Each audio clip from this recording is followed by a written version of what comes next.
Hello, and thank you for joining us today. We will begin in about 2 or 3 minutes to give our audience time to populate the webinar. So we'll see you in a moment.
Good morning, good afternoon, and good evening, and welcome to this capacity building event for Asia and the Pacific region stakeholders on the 5th United Nations Environment Assembly. This event has been organized by Stakeholder Forum for a Sustainable Future in collaboration with the Civil Society Unit at the United Nations Environment Program in Nairobi. I'm Charles Newhan, Chairman of Stakeholder Forum for a Sustainable Future and your host today from New York. I'm joined today by our presenters, Jan Gustav Strandenes, who joins us from Oslo, Norway, Leida Reinhout, who joins us from, normally from Brussels, but she's in France at the moment, joining us, and Felix Stodds, who is in Apex, North Carolina in the United States. Jan Gustav, Leida, and Felix are senior advisors to Stakeholder Forum. For those of you unfamiliar with the Stakeholder Forum, it is an international not-for-profit NGO that has, for some 25 years, been working to advance sustainable developments at all levels. Stakeholder Forum seeks to provide a bridge between those who have a stake in sustainable development and the international forums where decisions are made in their name. Before we get properly started, we have a bit of housekeeping to attend to. Firstly, the webinar is being recorded, and a link to the recording and a copy of today's presentation will be posted on the Stakeholder Forum website soon afterwards. You will receive a link from the Zoom platform tomorrow with that information. Now, a bit about how the audience will interact with us. As you will see, all attendee cameras and microphones are muted and will remain that way throughout the webinar. This is due to the number of people attending and being able to manage things in the time that we've allotted. There will be 2 sessions with 4 and 3 modules respectively, each followed by a 10-minute question and answer period and a 15-minute comfort break between the 2 sessions. If we do not need all of the time for questions, we'll move on to the next module. Now, please note that questions should be committed in the Q&A window, not in the chat window. You're welcome to scroll through the questions and upvote questions. That will help us in that if we see multiple people interested in the same topic, we'll address that question as a priority and to make it our effort to save time and answer as many questions as we can. As far as the chat box, we will monitor the chat box because we do find that sometimes people do either come into the session late or forget and do put questions in the chat box. We'll keep an eye on that, but please put your questions in the Q&A window and don't be bashful or shy. Please do that. And lastly, apologies in advance for not being able to answer all of your questions due to time constraints. Now let's begin by introducing today's presenters. Jan-Gustaf Strandinès began working with the UN on environment and governance matters in the 1970s. He has been lecturing about the UN for 20 years, worked for NGOs at the United Nations in New York during the Commission on Sustainable Development years, and has carried out multiple assignments for UNEP. Earlier in his career, Jan-Gustaf worked as a diplomat for Norway's Foreign Office in Botswana and Uganda, and later on he directed a large aid and environment NGO in Norway for 2 decades. Felix Dodds is an adjunct professor and a senior affiliate at the Water Institute at the Environmental Science and Engineering Department of the University of North Carolina in the United States. He is also associate fellow at the Tellus Institute, and Felix was the co-director of the 2014 and 2018 Nexus Conferences on Water, Food, Energy, and Climate at UNC. He's also a prolific author on the subject of global sustainability, the author of some 20 books, and he was, in fact, the executive director of Stakeholder Forum from 1992 to 2012. Leida Ranhout has been a key advisor to Stakeholder Forum for many years, and before joining the SF family, worked as a freelancer and was the program coordinator of Resource Justice and Sustainability at Friends of the Earth Europe. In her position as Executive Director of ANPED and Director of Global Policies at the European Environmental Bureau, Leida facilitated and coordinated the global NGO community to realize their active engagement in the United Nations processes on sustainable development and the environment. And in fact, Leida has just recently returned from Nairobi, where she discussed with representatives and UNEP colleagues the processes around environmental justice that we'll be discussing a little bit later. So please welcome Jan-Gustaf, Felix, and Leida. Jan-Gustaf is delivering the first module. So Jan-Gustaf, if you'd be so kind as to activate your microphone and your camera, I will step away and I will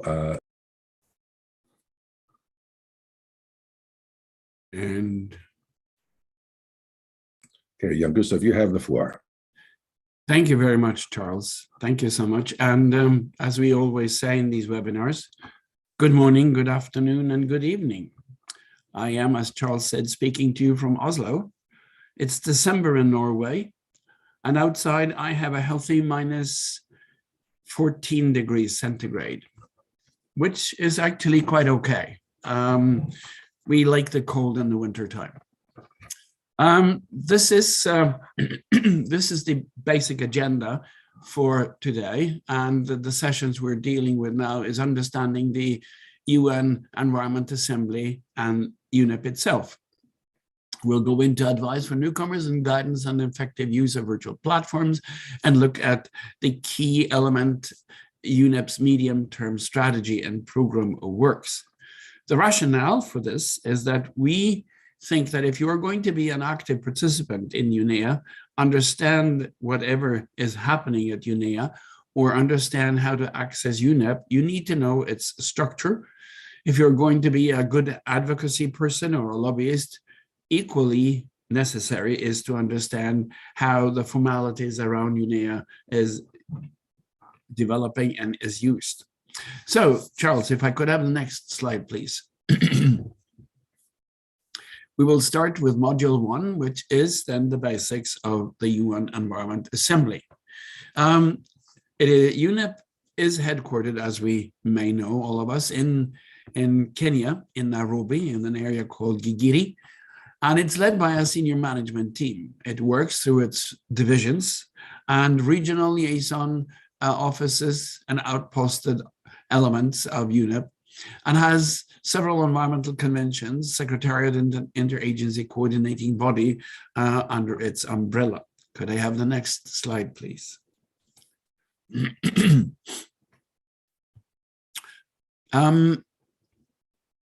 We need to understand its management structure. We don't need all the details, but the overview is something we should keep in mind. It has an executive office, as I said, based in Nairobi in Kenya, and it has a number of main divisions. 8 of them are listed. We have the communications division, the economy division, the ecosystems division, the law division, science division, policy and program, corporate services division, and the governance affairs office. And if you're wondering where civil society is positioned, it is under the governance affairs office. In addition to this, UNEP has 6 regional offices spread all over the world, unlike the UN itself, which has 5 economic commissions. So don't confuse the two. When we talk about UNEP's 6 regions, it's not the same as the UN's economic commissions. We present you with a few of the key staff at UNEP, beginning top left, Inger Anderson, the executive director of UNEP today. Joyce Msua follows that, UN deputy executive. And then Ligia Noronia, appointed as the assistant secretary general and head of the New York office. We have Ulf Björnholm, who's the acting director of the Governance Affairs Office, Tim Kasten, Program and Policy Division, Patricia Kameri Mbote, director of the Law Division, and Susan Gardner, director of the Ecosystems Division, and Sheila Agarwal Khan, who's the director of the Economy Division. If you want more details and other division heads, you can easily find this on UNEP's website. The UNEP website is accessible to anyone. Next slide, please. Now, I have often been asked by people, isn't it true that UNEP is a subsidiary body of ECOSOC? And the answer to that is no, it is not. Then people often think that UNEP is a specialized agency. And the answer to that is no, it's not a specialized agency. This is a very rudimentary overview of the position of UNEP in the organizational hierarchy of the UN. We find it under the UN General Assembly, and it's the middle column where you have funds and programs under the aegis of the actually the Secretary General's office in New York. You have the key subsidiary organs listed to the left, and then in the middle of the funds and programs under UNDP and UN volunteers, you find UNEP. And you have also in this close family, UNFPA, UN Habitat, UNICEF, and the World Food Programme. And then, of course, to the right, we have listed a number of other elements that also fall under this organizational structure. This means actually that the Secretariat in Nairobi is an extension of the New York office under the aegis of the generals, of the Secretary General. Can I have the next slide, please? It's important to remember this because, excuse me, UNEP presents the outcome report from the UNEAs, the UN Environment Assemblies, to the General Assembly's Second Committee. So we may find this odd, but these are the quirks and elements of the UN structure itself. It's not just an easy matter, but it is very instrumental, and it's very easy to understand once you get into these organograms, and they're available on many sites. And this means, because of the position of UNEP and the UNEA, that in reality, the UNEA decisions are not binding for UN charter bodies unless the General Assembly and ECOSOC has adopted them. Important to remember, and maybe a little bit confusing, but we'll get back to that in a little while, because UNEA has universal membership, and so does the General Assembly. Well, the universality of the UN Environment Assembly came after the discussions in Rio, in Rio +20 in 2012, where UNEA was given its basic structure and mandate. And And we see that it was following a resolution which was agreed to in February 2013 that the designation the UN Environment Assembly came about. And this substitutes the old overarching structure and environmental body of UNEP called the Governing Council, which was then disengaged in 2013. Next slide, please. In addition to the UN Environment Assembly, there are two governing bodies which play very important roles, both in terms of formalities, in terms of policy directives, and in terms of running, for instance, the UNEA. It's the Bureau elected by the UN Environment Assembly. We'll come back to this Bureau, and then the Bureau of the Committee of the Permanent Representatives. The Bureau of UNEA is elected for a 2-year period, and it is also elected according to geographical representation of its members. And this is, of course, the standard procedure that the UN follows. The Bureau of the CPR is elected by the permanent representatives from the embassies posted in Nairobi. And this is something that was established quite early in the existence of UNEP because they thought they needed a permanent executive body to help steer the organization. The two bureaus, and just pay attention to how the bureau is spelled right here. It ends in an X, but that is the plural position of the bureaus, and it's not a misspelling. They meet frequently during the period between the regular UNEAs, and at this time, because of the pandemic and our rather unique or special circumstances we're experiencing, the bureaus have met more frequently than you could say is usual. Could I have the next slide, please? This is again an overview or a rudimentary organogram. We've got more information here. You see the universal membership means that you have 193 members that are membership, that is the membership of the UN Environment Assembly. It meets biannually on uneven years. Now it meets next year. It's not an uneven year, but this is again due to the pandemic, and we'll look at that a little bit. It concludes its 5-day session with a 2-day high-level segment. And again, we'll see that this is a bit different this time. And as I said, it's supported by the Bureau with its 10 members. It has the Committee of Permanent Representatives. And we see here that at the moment, there are 122 missions accredited to UNEP in Nairobi, which means that the CPR has 122 members. And it's supported by the Bureau, which has 5 members. And then we have a number of the sort of stronger and more important organizational elements listed underneath. You can find this also when you look at this. Next slide, please. Now, as I said, the UN Environment Assembly normally meets every 2 years. It is the central governing body of UNEP, has, as I said, UNEP universal membership, and has a number of mandated functions. These are setting priorities for global environmental policy. We'll come back to that. It's advising the UN system itself on environmental policy issues. And as it is stated in the outcome document from Rio in 2012, Rio +20, that UNEP is the preeminent body on the environment and environmental issues within the UN family. Further, UNEA responsibilities is identifying new environmental challenges and examining existing practices, organizing dialogues with major groups and other non-state stakeholders, promoting partnerships on environment, and mobilizing resources. Next slide, please.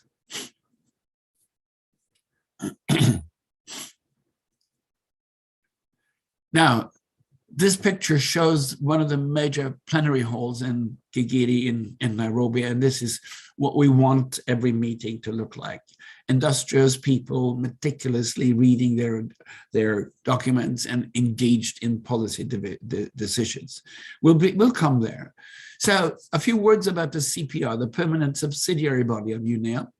Comprises representatives from countries accredited, as I said, to the embassies in Nairobi, monitors the work of UNEP between UNEAs, and has, as I again said, and we might reiterate that, representatives from capitals and stakeholder groups, and holds preparatory meetings every 2 years in the run-up to UNEA. You might say that the OECPR, the open-ended Committee of Permanent Representative, in this OECPR position functions as a preparatory body for the UNEA itself. Next slide, please. Now, the CPR prepares the meeting of the UNEA, of course, together with the elected bureau. And it also regularly reviews the implementation of its decisions. Again, if you go to UNEP's own website, you can find all the results of both the Bureau and also the CPR decisions, including with agendas for the different meetings and the documents, both preparing the meetings and the outcome documents. It's easy to find lots of information. Again, as I said, it's composed of accredited permanent representatives. We put here about 100, but as I said, there are 122 members there now. It's led by a 5-member bureau. We'll show that in a little while. And each bureau member represents one of the 5 UN regional groups. Now, as I said earlier, UNEP has 6 programmatic areas in which it works, but the UN and the UN itself has 5 economic commissions, so don't confuse the two. The CPR, as I said, meets at least 4 times every year, and it also now opens up for observation by major groups. This is again a novelty that was discussed and more or less agreed to by Rio +20. But had to also be subject to a decision by the CPR itself. And then, as I said, the OECPR, the open-ended Committee of Permanent Representative, meets with the bureaus in odd years to prepare the UN Environment Assembly. We'll see that in a little while. It contributes to the agenda of UNEA, provides advice on policy, it prepares decisions for adoption, and it convenes thematic or programmatic debates. Next slide, please. Here we see the member, the 5 membership, the 5-member bureau. We have Ambassador Luisa Fragoso from Portugal, who's the chair of the CPR. Vice chair is Mrs. Selma Malika Haddadi, ambassador of Algeria to Kenya. Then another vice chair is Erasmo Roberto Martinez, the ambassador of Mexico. We have Ado Lomus, vice chair as well, and permanent representatives of Estonia.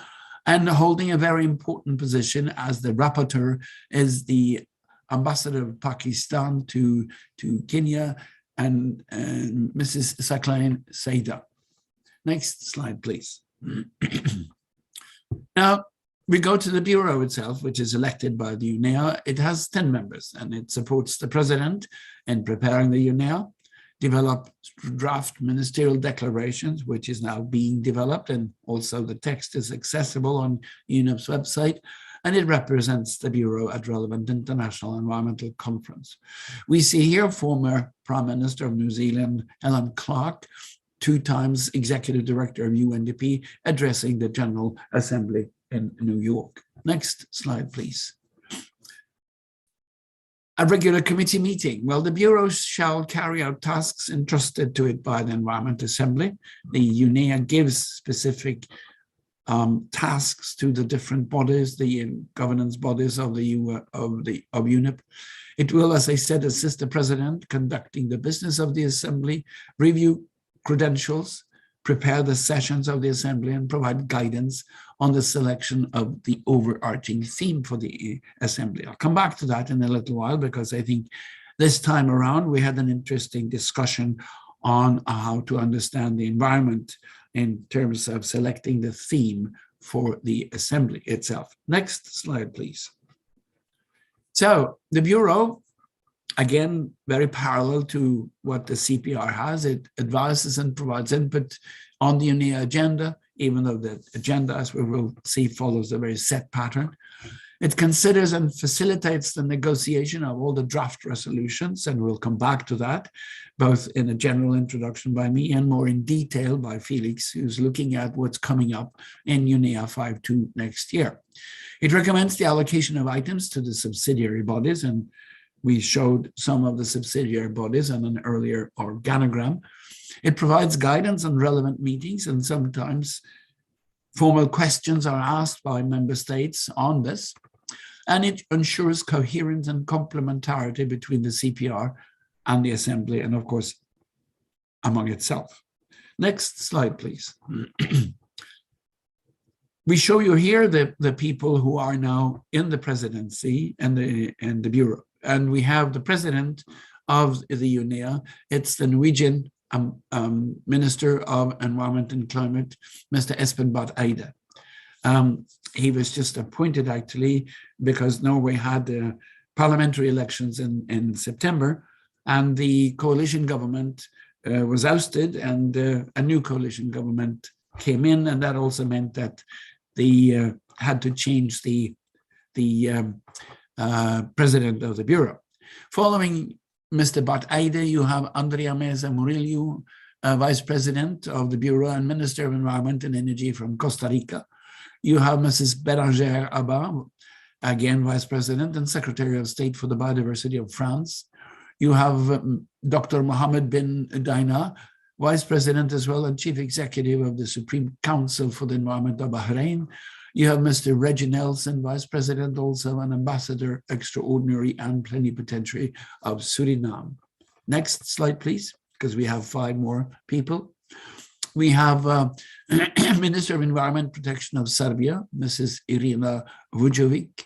We have just appointed in Estonia, Mr. Tunis Mulder, Vice President of the Bureau and Minister of Climate and Environment in Estonia. Lakshmi Devanti, Vice President also of the Bureau and Senior Advisor to the Minister of Environment and Forestry of Indonesia. Mr. Simeon Savadogo, Vice President of the Bureau and Minister of Green Economy and Climate Change of Burkina Faso, and holding a very important position in the Bureau, the Rapporteur, Mrs. Barbara Creasy, Minister of Environment, Forestry and Fisheries of the Republic of South Africa. So these are the people that you should know about because they do shepherd UNEA from day one. So we need to understand, because of the peculiar situations, why the UNEA was divided into 2 sections, which is that's why we talk about UNEA 5.1 and UNEA 5.2. So next slide, please. Sorry. I'm struggling a little bit with remnants of a cold which I've had, which is now passing away, I'm think. So this is what the UNEP CPR and the Bureau stated back in 2020, taking into account the exceptional circumstances with regard to COVID-19. We need to divide UNEP, the UNEAs into 2 sessions. This was, of course, because they couldn't hold the regular session of in-person people this year in February. So it was divided. It was decided to have an online meeting in Nairobi from the 22nd and 23rd of February, which would be adjourned after that and then resumed, hopefully then as an in-person meeting in Nairobi next year. So instead of a normal 5-year meeting, there was a 2-year meeting this year online, orchestrated and shepherded through its process by UNEP in Nairobi, technical issues regarding the online issues, and a 3-day in-person session, hopefully next year, called UNEA 5.2. So we'll see the next slide, please, because it has some implications for UNEP, the fact that we had the pandemic and we needed also to have a decision made on some key issues. So the next slide, please. It's coming up, I hope. The online session was expected to consider administrative and budgetary matters only. 2 days, it wasn't a lot of time, and people were not even participating into the nights because of the problems or the challenges, technical challenges with an online session. But 3 elements were discussed: consideration and approval of the medium-term strategy for the period 2022 to 2025. We'll refer to the medium-term strategy a number of times and go into details what it is. We will refer to it with an acronym called the MTS. Then a program of work, because UNEP needed to do something, and of course a budget was important. But there was also a number of other elements that were actually conducted on this online session. There was a leadership dialogue for Ministers of Environment, and work was going on a few very specified topics. One is, as it was called then, the Global Pact for the Environment, or the UN General Assembly Resolution 73333. We'll come back to that later today with Leida's input. Now, next slide, please. We'll also see that the open-ended committee was working prior to UNEA. And again, maybe a bit nostalgia in this picture again, but this is also a hopeful picture that this is what the plenary room will look like very soon. But back in February, next slide, please. Back in February this year at UNEA 5.1, there were not that many participants due to the constraints of technicalities. 92 member states participated actively, and it's not bad in the open-ended CPR, considering the fact that there are 122 member states accredited to Kenya and then functioning as the CPR. And there were also 27 representatives from various major groups or non-state stakeholders. Next slide, please.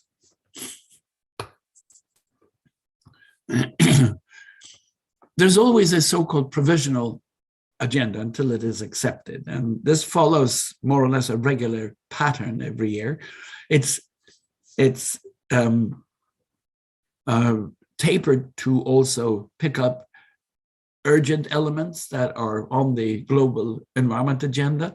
So, but it follows this system, and it has 16 points, and we will just run you through these, but we'll also make sure that it wasn't completely followed because of the division. Next slide, please.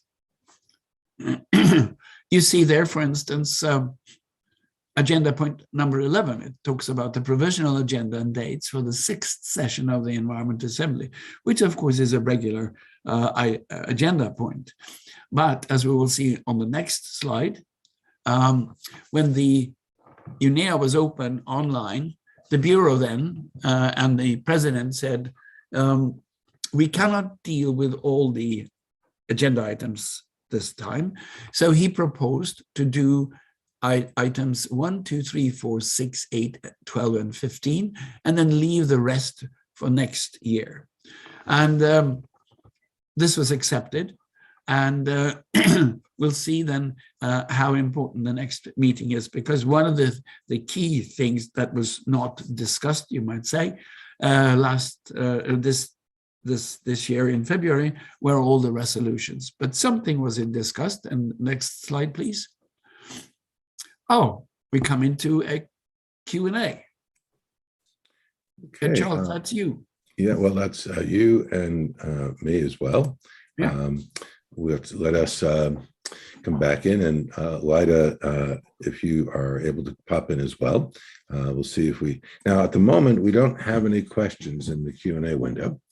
So I will encourage our guests to please think about some questions for Jan Gustav on the structure of UNEP and how UNEA is established. In the meantime, let's see if there's anything in the chat box that is in the form of a question. I'm not seeing anything in there at the moment. Our guests are sharing information and saying hello to us at this point. So there are no questions in the chat box right now. And there are no questions in the Q&A. So I suppose I would open it up to our panelists. If anybody would like to make any comments about your experiences, perhaps Leida or Felix, your experiences that you've had at UNEA in recent years.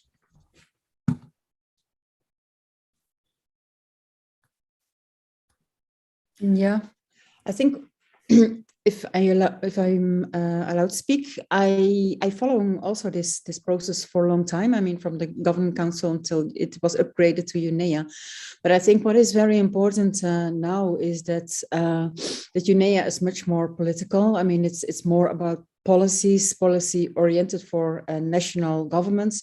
So that means that for civil society, it's also much more important, I think, more interesting, because everything that is decided on the international now take home and try to push for the implementation and the enforcement on the national level. So that's why I think that UNEA is indeed getting quite important in the whole UN system. I think one of my reflections, and I don't know what Leida and Jan Gustav think about this, because it's a recent reflection, is that we have lost that annual opportunity that we had when we had the governing council every 2 years, and then we had that ministerial meeting in the middle. And I kind of wonder whether we need to be thinking about somehow proposing that some ministerial meeting, not in Nairobi, around the world as they did before, might still play a role, particularly because for the next UNEA, it will miss the opportunity to input into the SDG midterm review in 23. I don't know what your thoughts are on this. Felix, I very much agree with you. And I think we all welcome the construction and the addition of the ministerial forum, which I think was a result of one of the top meetings in Malmo in the 2000. And I think you're absolutely right in pointing to the ministerial meetings. First of all, they were, as you said, they were hosted around the world. They were hosted by countries, so it wasn't in Nairobi, which allowed, in our case, also non-state stakeholders in these countries to participate actively. But it also made for continuity, as you pointed to. So there was something every year. You're absolutely right. That is an incredibly important point you're making. So I agree with you.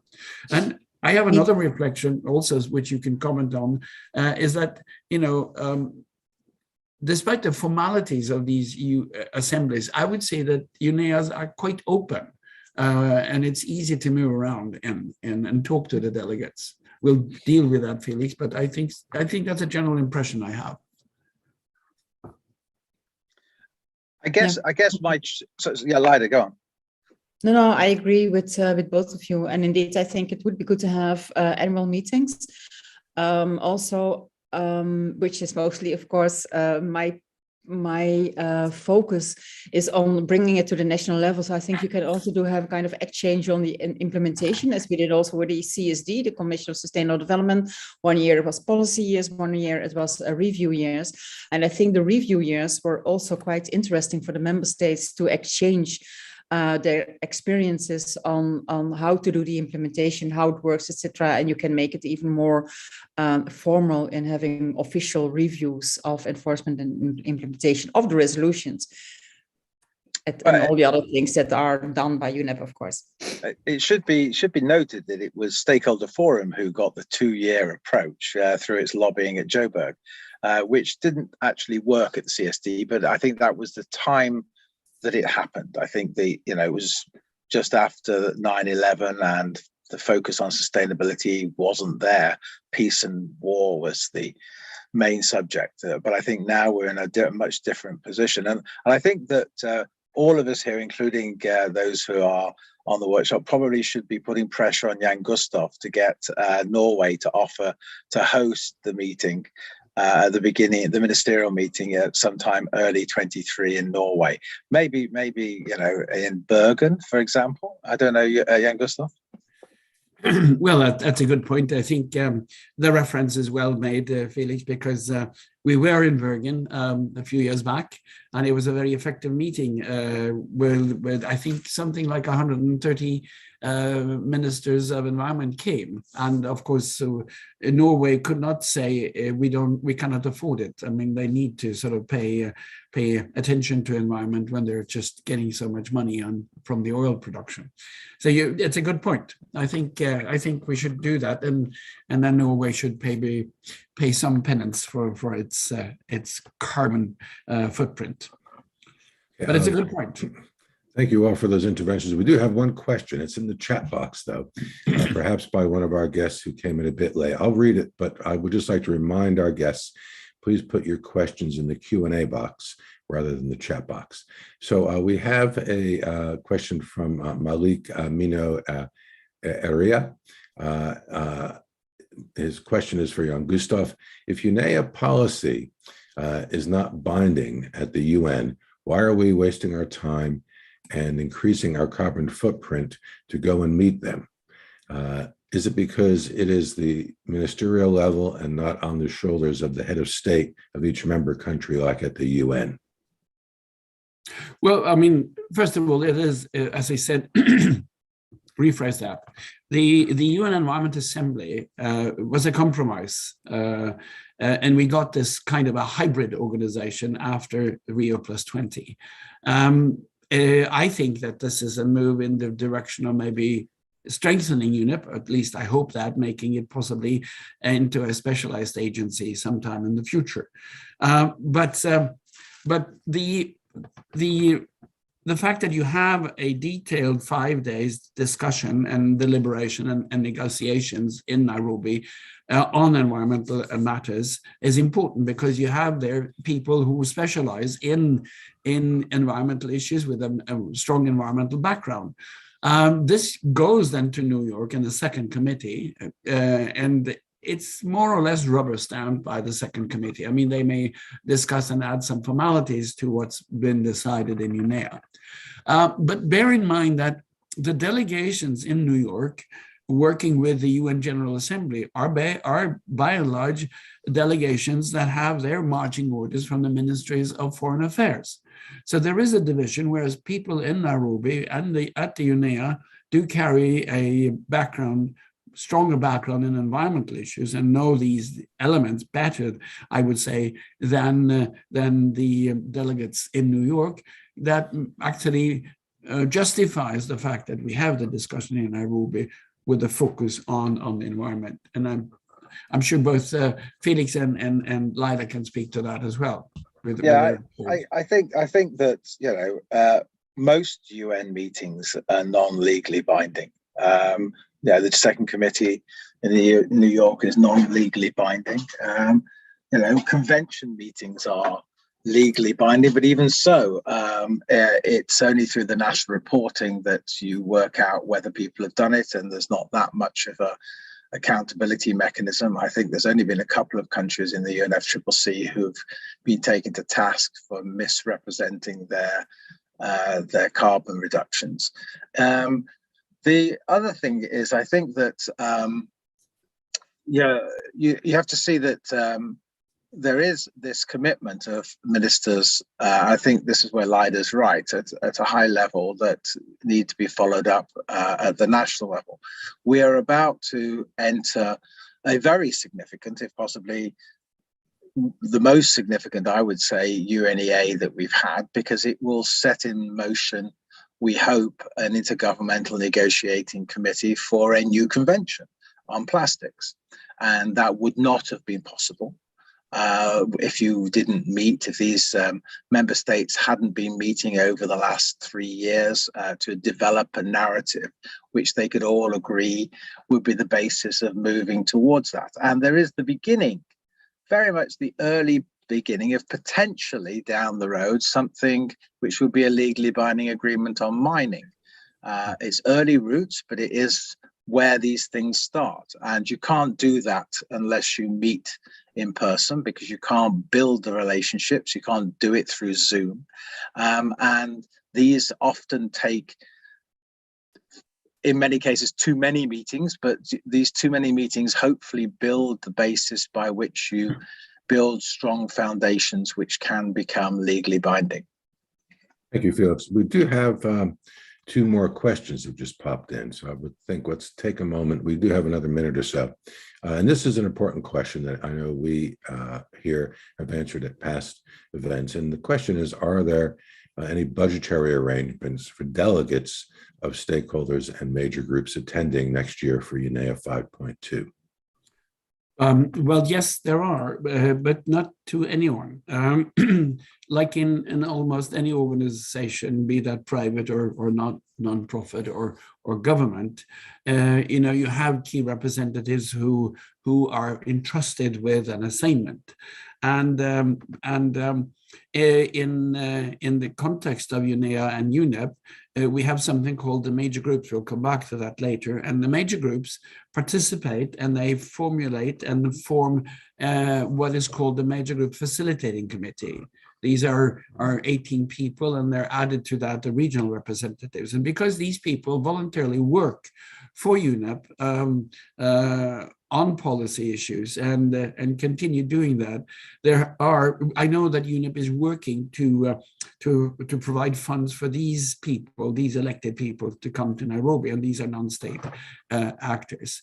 Other than that, UNEP is unfortunately among the entities in the UN with a very low budget on bringing extra people to the conference. So if you want to be, part of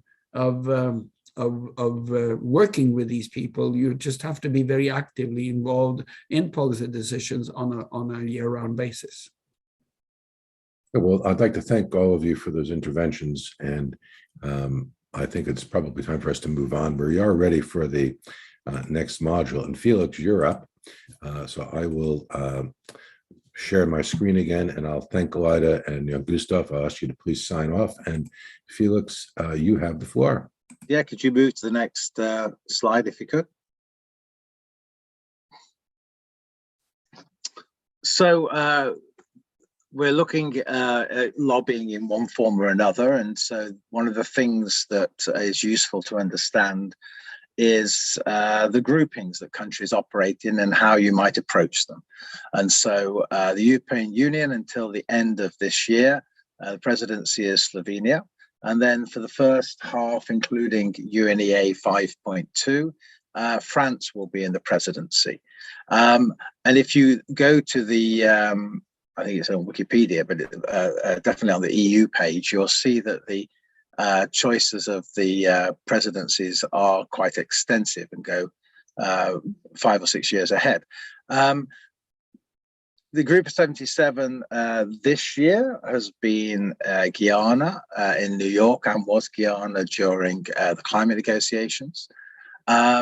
Key G77 countries, that means ones that tend to play an active role, and those will depend on clearly the interest of those countries on the issue that's being discussed, but also it can be that you have an extremely active delegate who takes an interest, or a country that has a historical interest in an issue. So clearly sustainable development, Brazil has a historical interest in that. So has South Africa, because it's hosted one of the summits, but also India, who was only one of 2 heads of state that went to the Stockholm conference. You've got countries like Colombia, who were the mother of the Sustainable Development Goals, supported by Guatemala.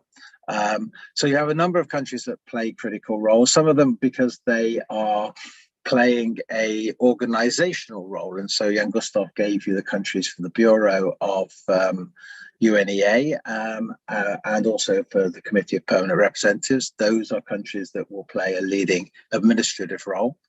You have key EU countries.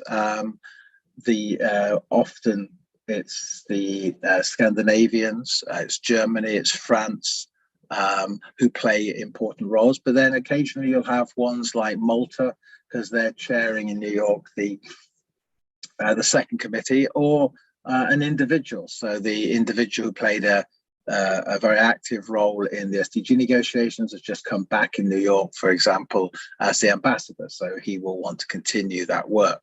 Now, approaching the groups, I mean, clearly first you should be approaching your own country, but then you should be working through the groups prior to a UNEA.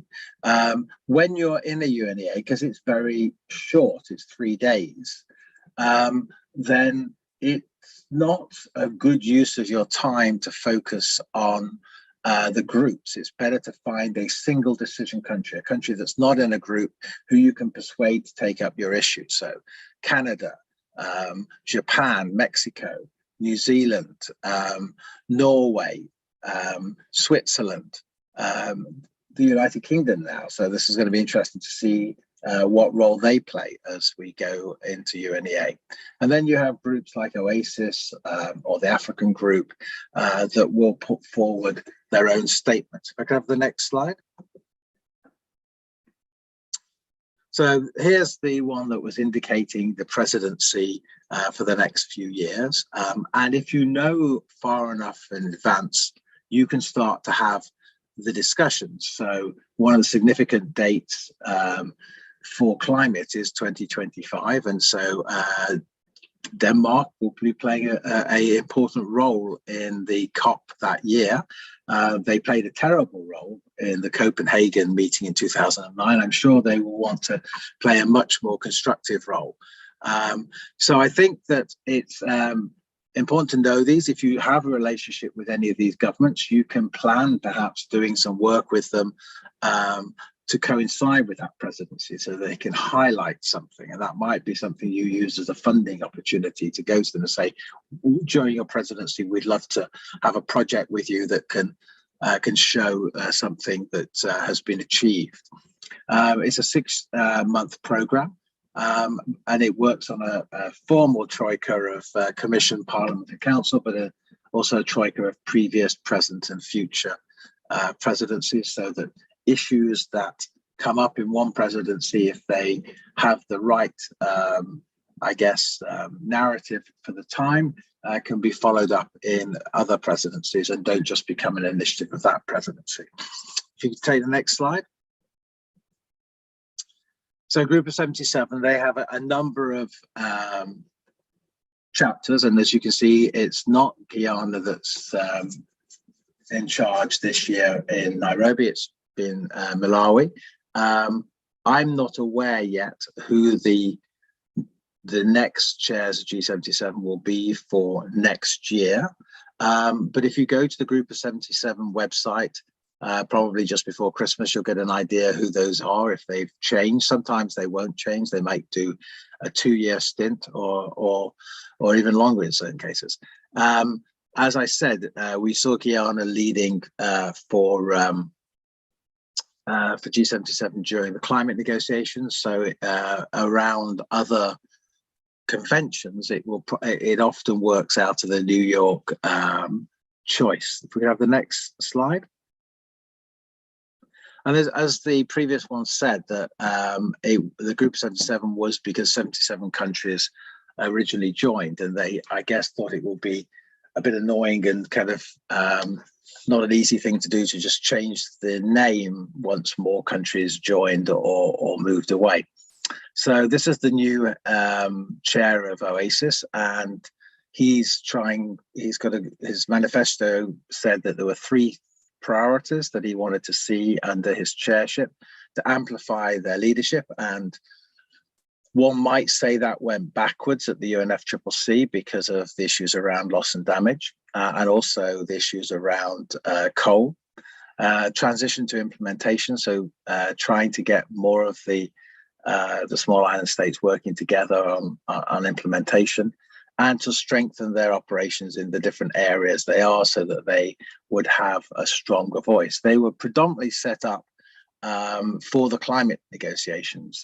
They started in 1990 and played a critical role in Rio when the UNFCCC was doing its final negotiations. Next slide.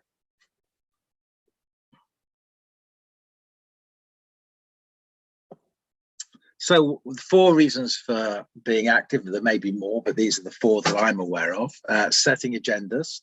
And setting agendas, one of the examples that we use is the issue of the Sustainable Development Goals. Colombia, at a government retreat in July 2011, proposed for the first time the idea that out of Rio +20 should come a set of Sustainable Development Goals. I had the fortune of chairing the UNDPI NGO conference in Bonn. 2 months later, in September, we reorganized the conference to come out with a set of suggestions on what those SDGs should be. And we came out with, I think, 18 suggestions on SDGs.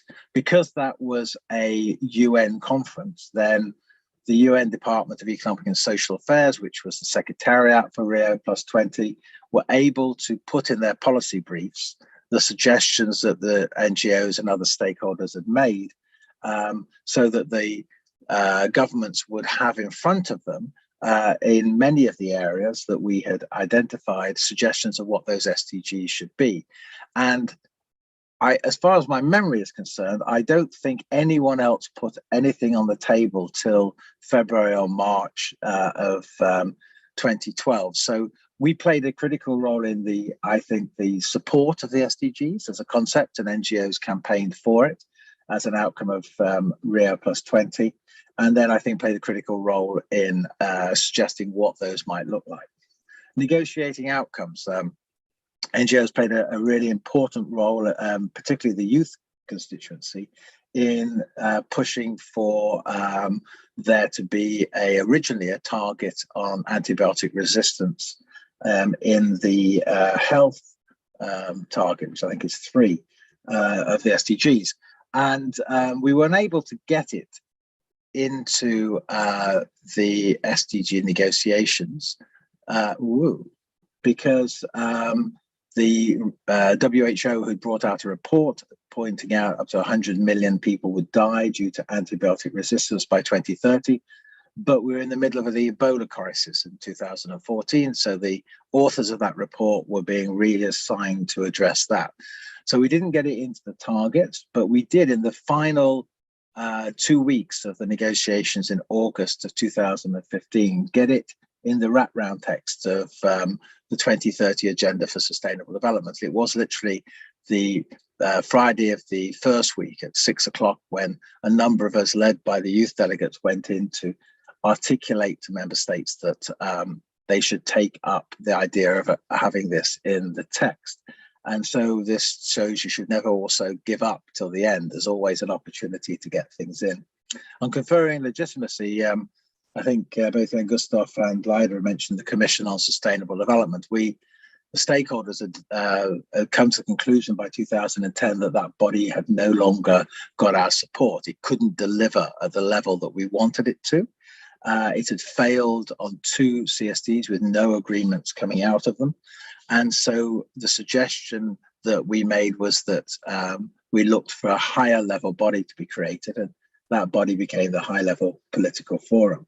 And then many of you on the call here and colleagues of yours will be involved in implementing solutions. So once these agreements, intergovernmental agreements, are made, then many of you are not only advocates, but you're also implementers, and so play a critical role in taking those and seeing whether these policy decisions actually work on the ground and then feeding them back. So I think we play 4 very important roles. Next slide.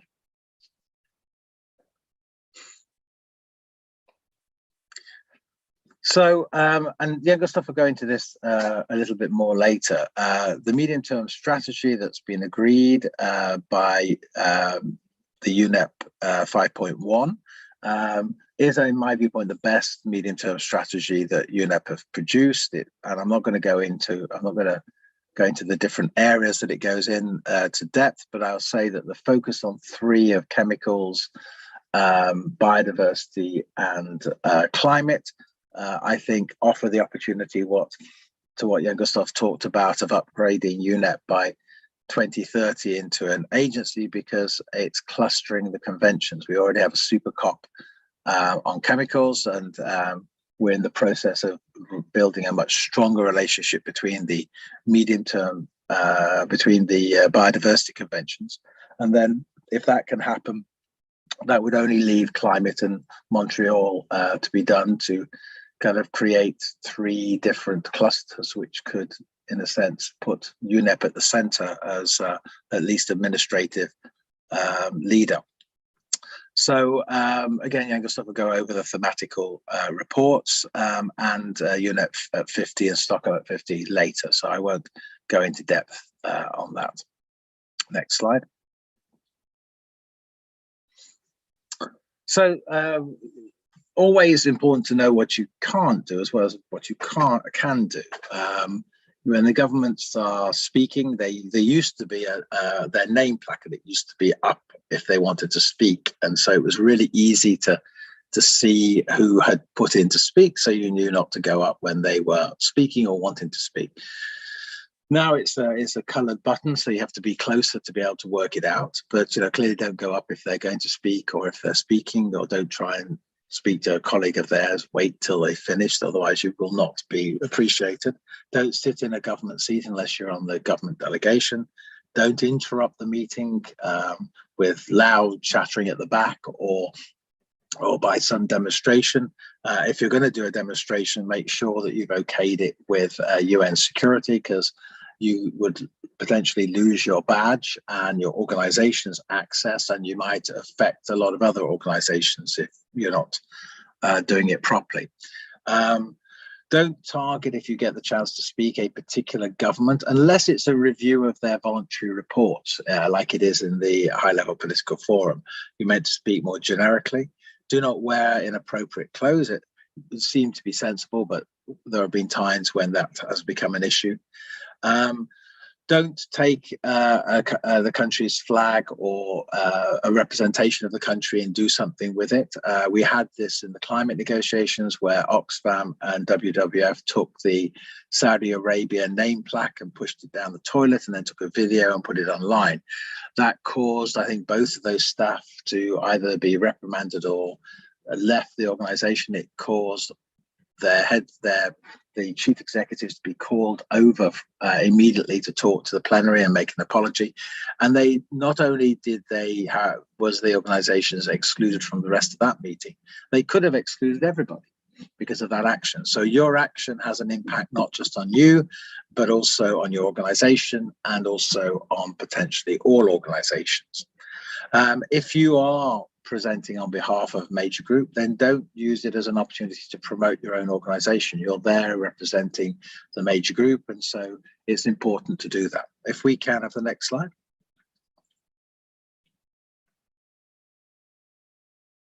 So Jan Gustav brought this up. The major group facilitating committee, it has 2 reps from the 9 major groups, which I'll go into in a second. There are 2 useful publications. The one on the far right is Negotiating Implementing MEAs, which was produced by UNEP and Stakeholder Forum. And in fact, the UNEP staff person was Elizabeth Maramba, who's now the head of the Convention on Biological Diversity. It's a little bit like the presentations you're getting now, but with some more in-depth discussion on MEAs and a few other things, I think, on funding and press. When the major groups facilitating committee is when there needs to be a representation from the different stakeholder groups, that will be the body that's approached to help identify the right people to go. Next slide.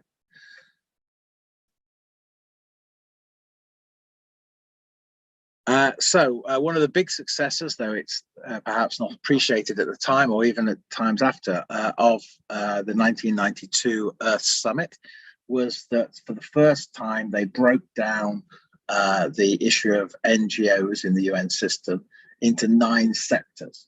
And this was an achievement of Maurice Strong. I've just written a chapter for a book on this, and he literally sneaked it in and governments didn't realize what he was doing at the time. But what that meant is there wasn't just one seat. It's not like a tripartite thing where you have civil society, business, and governments. Here, 9 stakeholders' views have to be represented in some way or another. And so women have their own space to present.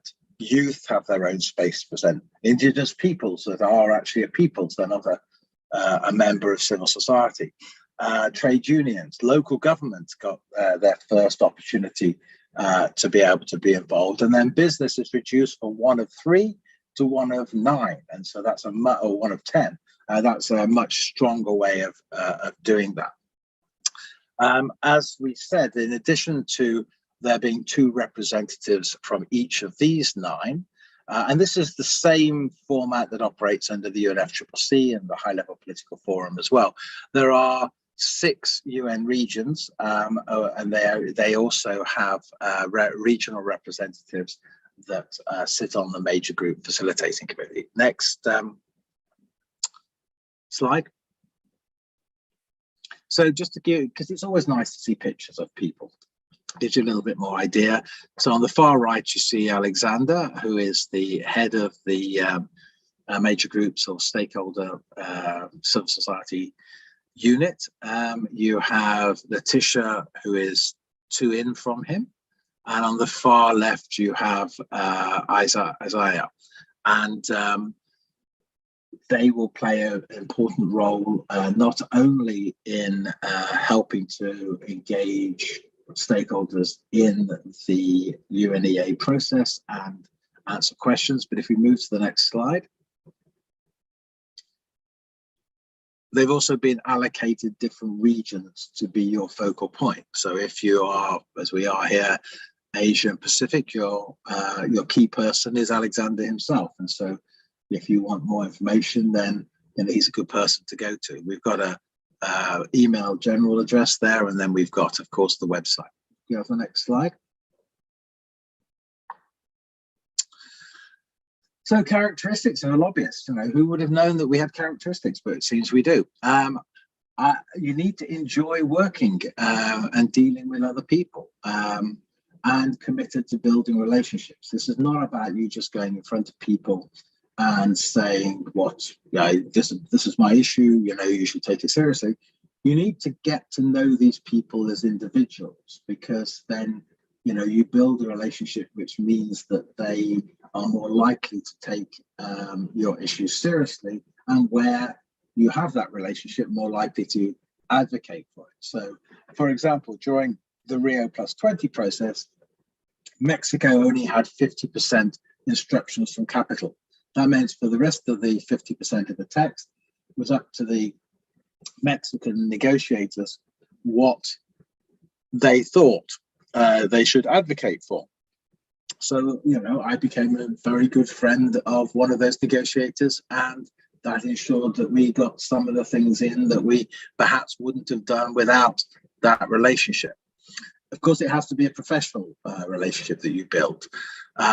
But again, you end up in a sense, coffee bar discussions to create solutions to problems, or often you might even be brought in during a meeting to ask your viewpoint. You need to think clearly under pressure, and because the UNEA is only 3 days, there will be a lot of pressure to get through 20 or 30 resolutions, and so they will be trading issues between different resolutions. You need to understand that and be able to talk with groups in those other negotiations. Be very well prepared, and Jan Gustav will talk about the thematical reports later, but make sure you've read them before you go. Don't just get off the plane and then think you can participate. Read the background material thoroughly.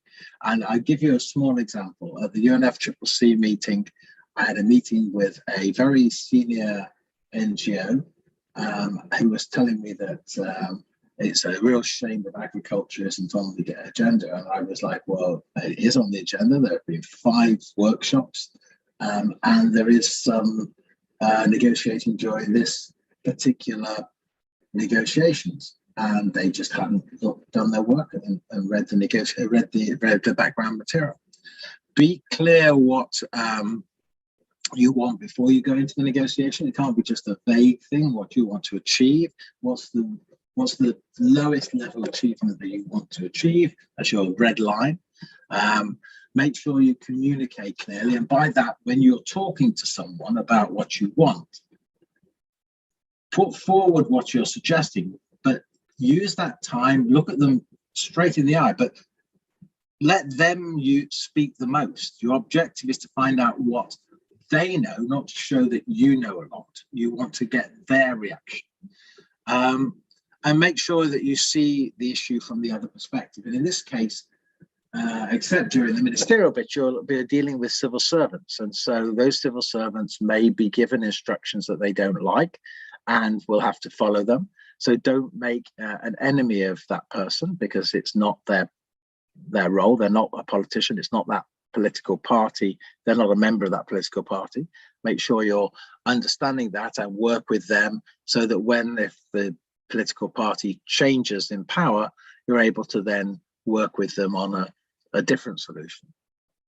and make sure you, as I say, you're a great listener. Listen to them. What do they think? They'll tell you in body language or in verbal language whether they think your suggestion is a good one. Next slide.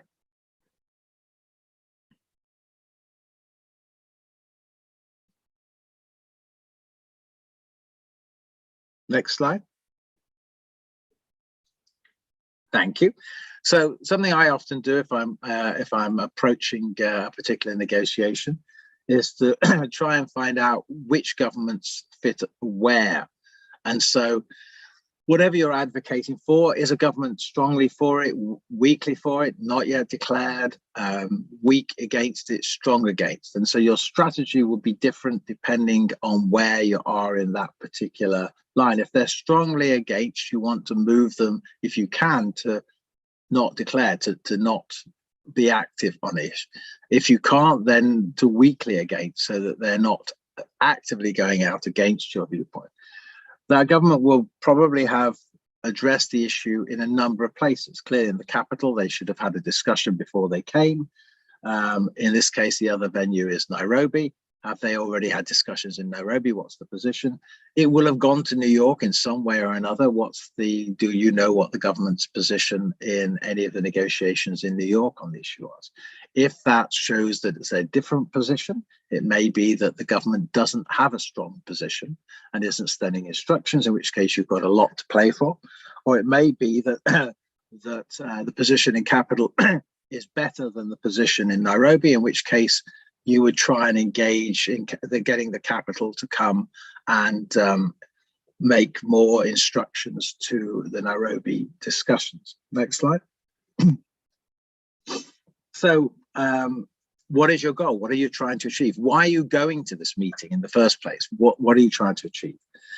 Make sure you've researched with all the material that's on the UN website prior to going, and develop what you particularly want to see around the resolutions. A number of those are now up in draft form on the UN website. We'll come to that later. Map out where organizations and government support will be, because you want to be able to, where possible, not be doing this as a single organization, but you want to be doing it as a network of organizations who are going to be able to cover more governments in their lobbying process. Next slide. So just a few make sure you take a laptop. There is computer access there, but if you've got a laptop, that's great. If it's got a wireless connection, UNEP it's got free access, so it makes it easy. Take a memory stick, because sometimes it's easier to take a memory stick out and put it into the printer than it is to email and then get some of your comments printed out that you can give to governments. I'm going to probably be doing this because we've now moved out of the European Union. So I'll have a SIM card, which will be costing me a lot if I don't get a local one. So there's options at the airport to get a local SIM card. It's always worth doing. Or even have a second phone that's, if you're going to be going back each 2 years, it's worth doing. Nairobi doesn't have a UN mission book, and it's definitely something maybe worth talking to Alexandra about, because I think it would be a useful thing to have the details in something that's downloadable. If you want to go to New York, you type in Blue Book UN, you'll come up with an online list of all the missions with the names of the ambassadors, the telephone numbers, the email of the mission, and then all the staff. It doesn't tell you which of the staff is doing sustainable development, but it gives you that details, and you can probably in many cases work it out from that. Too often I've forgotten to take enough business cards. Make sure you have something to give people so that when you ask for their card, you've got something to give them. We don't so much use digital cameras now.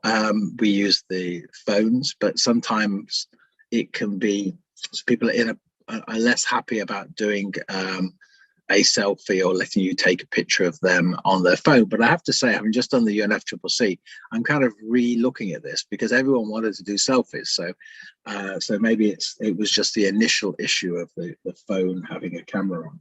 Make sure you have your publications to give out. But in the case of this, because this is a short meeting, don't take big reports.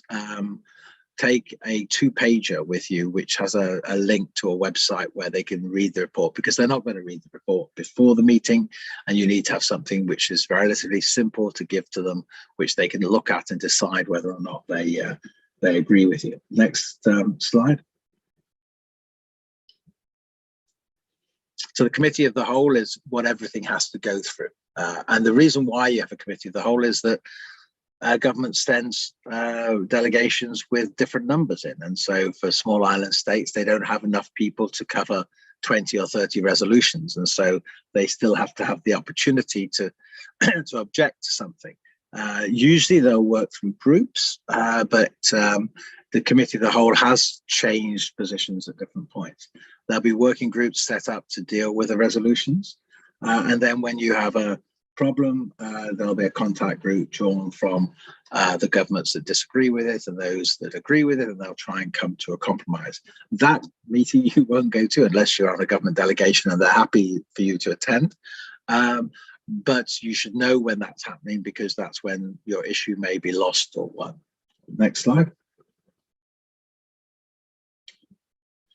So, friends of the chair or the presidency. Now, this is a really good example where we saw this in the climate negotiations, where the UK had just cut its aid budget from 0.7 to 0.5 as it was taking on the presidency of the Glasgow COP. Well, it doesn't make your ability to persuade other governments to give money very easy to make if you've just cut your aid budget by such a large amount. And with many projects that were climate related projects, it makes you have a very weak president. And so one of the friends of the presidency that played a critical role was John Kerry. And I think without the support of John Kerry, some of the things that came out of the Glasgow Climate Summit would not have been possible. And so having good people who can back you up and perhaps go in when you are in a weak position and advocate for your for what's needed to be done is one of the roles of the Friends of the Chair. And informals, again, when you want the issue to go to a smaller group, it's not when you go to a contact group, but it may be set off a smaller group of countries who want to address the issue and come back with some solution. We'd have the next slide. And informals can often be open to stakeholders, and at times, I'm not sure under UNEA, and Gustav may know or Lida better than me, we've been able to speak in New York at informals. I don't know whether that's true so much at UNEA. Have a game plan for the whole negotiation. Detect other groups in your country who you can get to put pressure on your government. Make sure you've met your government in your country before you go. If you're meeting them in Nairobi and you haven't met them in the capital, then they're not going to take your viewpoints very seriously, because they're going to say, why didn't you make them in the capital? We all often, at Stakeholder Forum, would brief the media. And in fact, during Rio Plus 20, we actually were sharing the flat with the BBC, and they were broadcasting their daily reports from Rio Plus 20 from our flat. So that was a very good link to the media. If you can, in your parliaments, get debates before on the critical issues. So as plastics will be a critical issue, that will be a really good one to have a debate in parliaments before. Have a rapid response mechanism. Have some people in capital who can approach the ministry or approach the press if they need to, if you feel pressure needs to be put. Or approach other parliamentarians to get pressure put on the minister.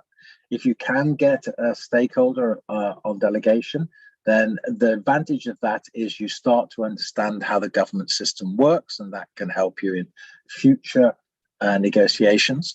The disadvantage is in certain cases, you have to sign an agreement that you will not divulge anything from the brief that's produced for the meeting to other people. So though that can be very restrictive, and then other NGOs may see it that you've sold out, I definitely recommend, if you can, approach your government to see whether or not they would have you on the delegation, because I think that there are advantages in the long term for that. It helps you understand their internal mechanisms better. Next slide.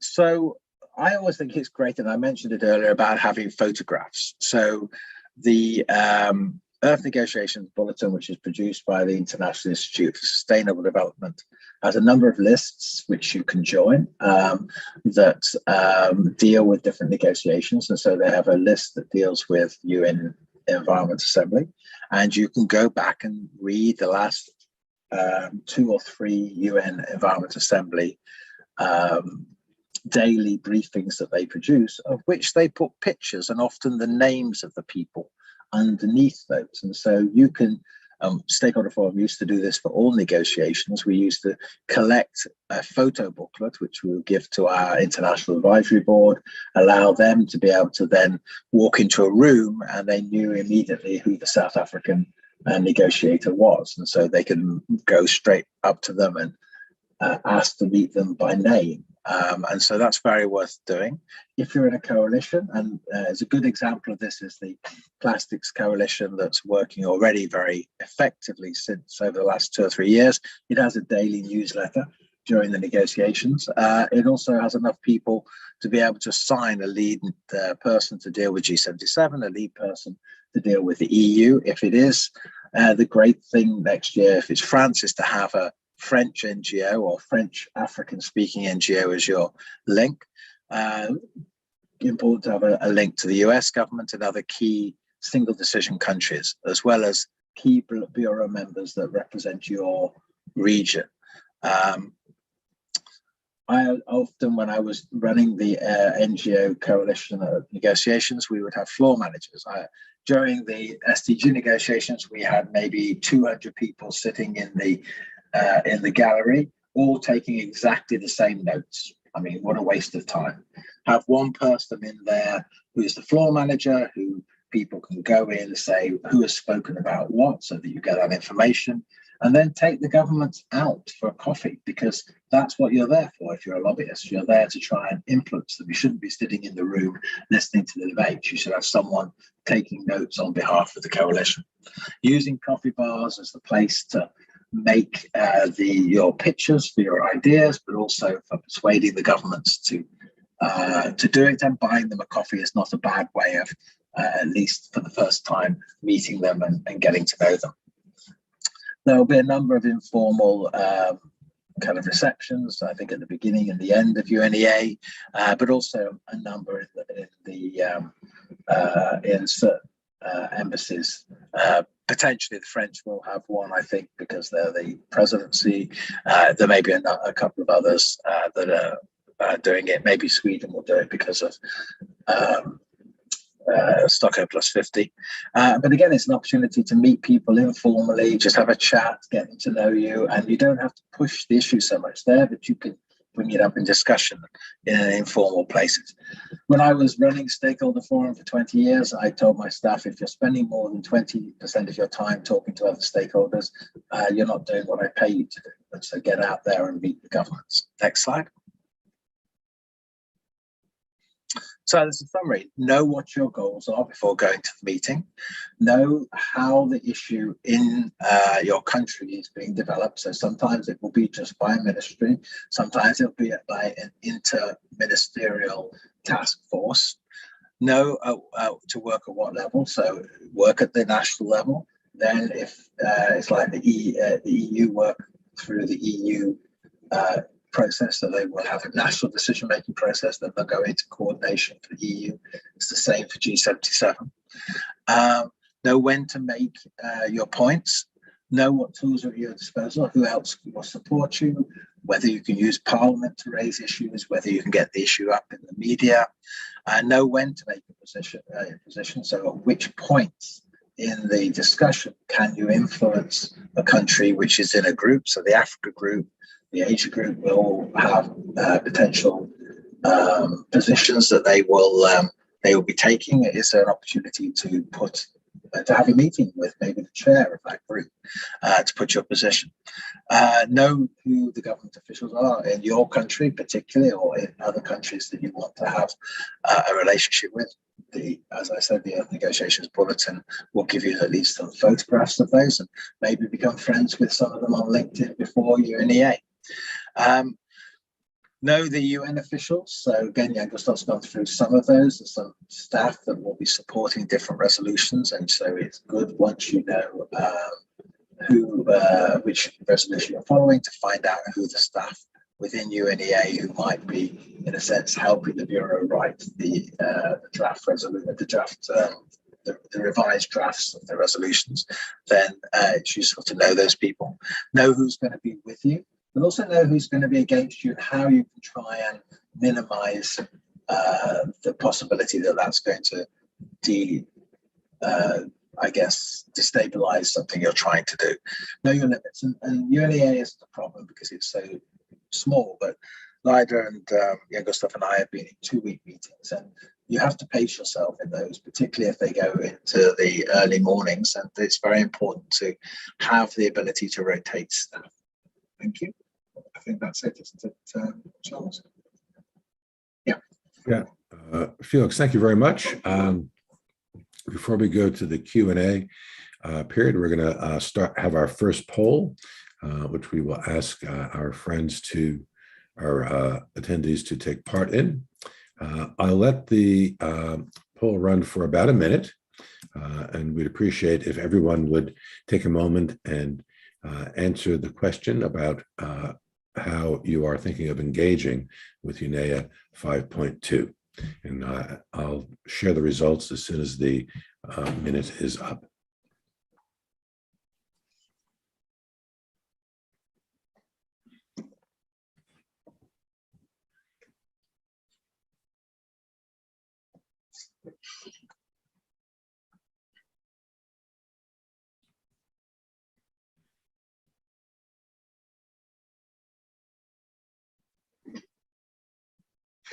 About half of you have commented. We'd appreciate a few more of you to do so.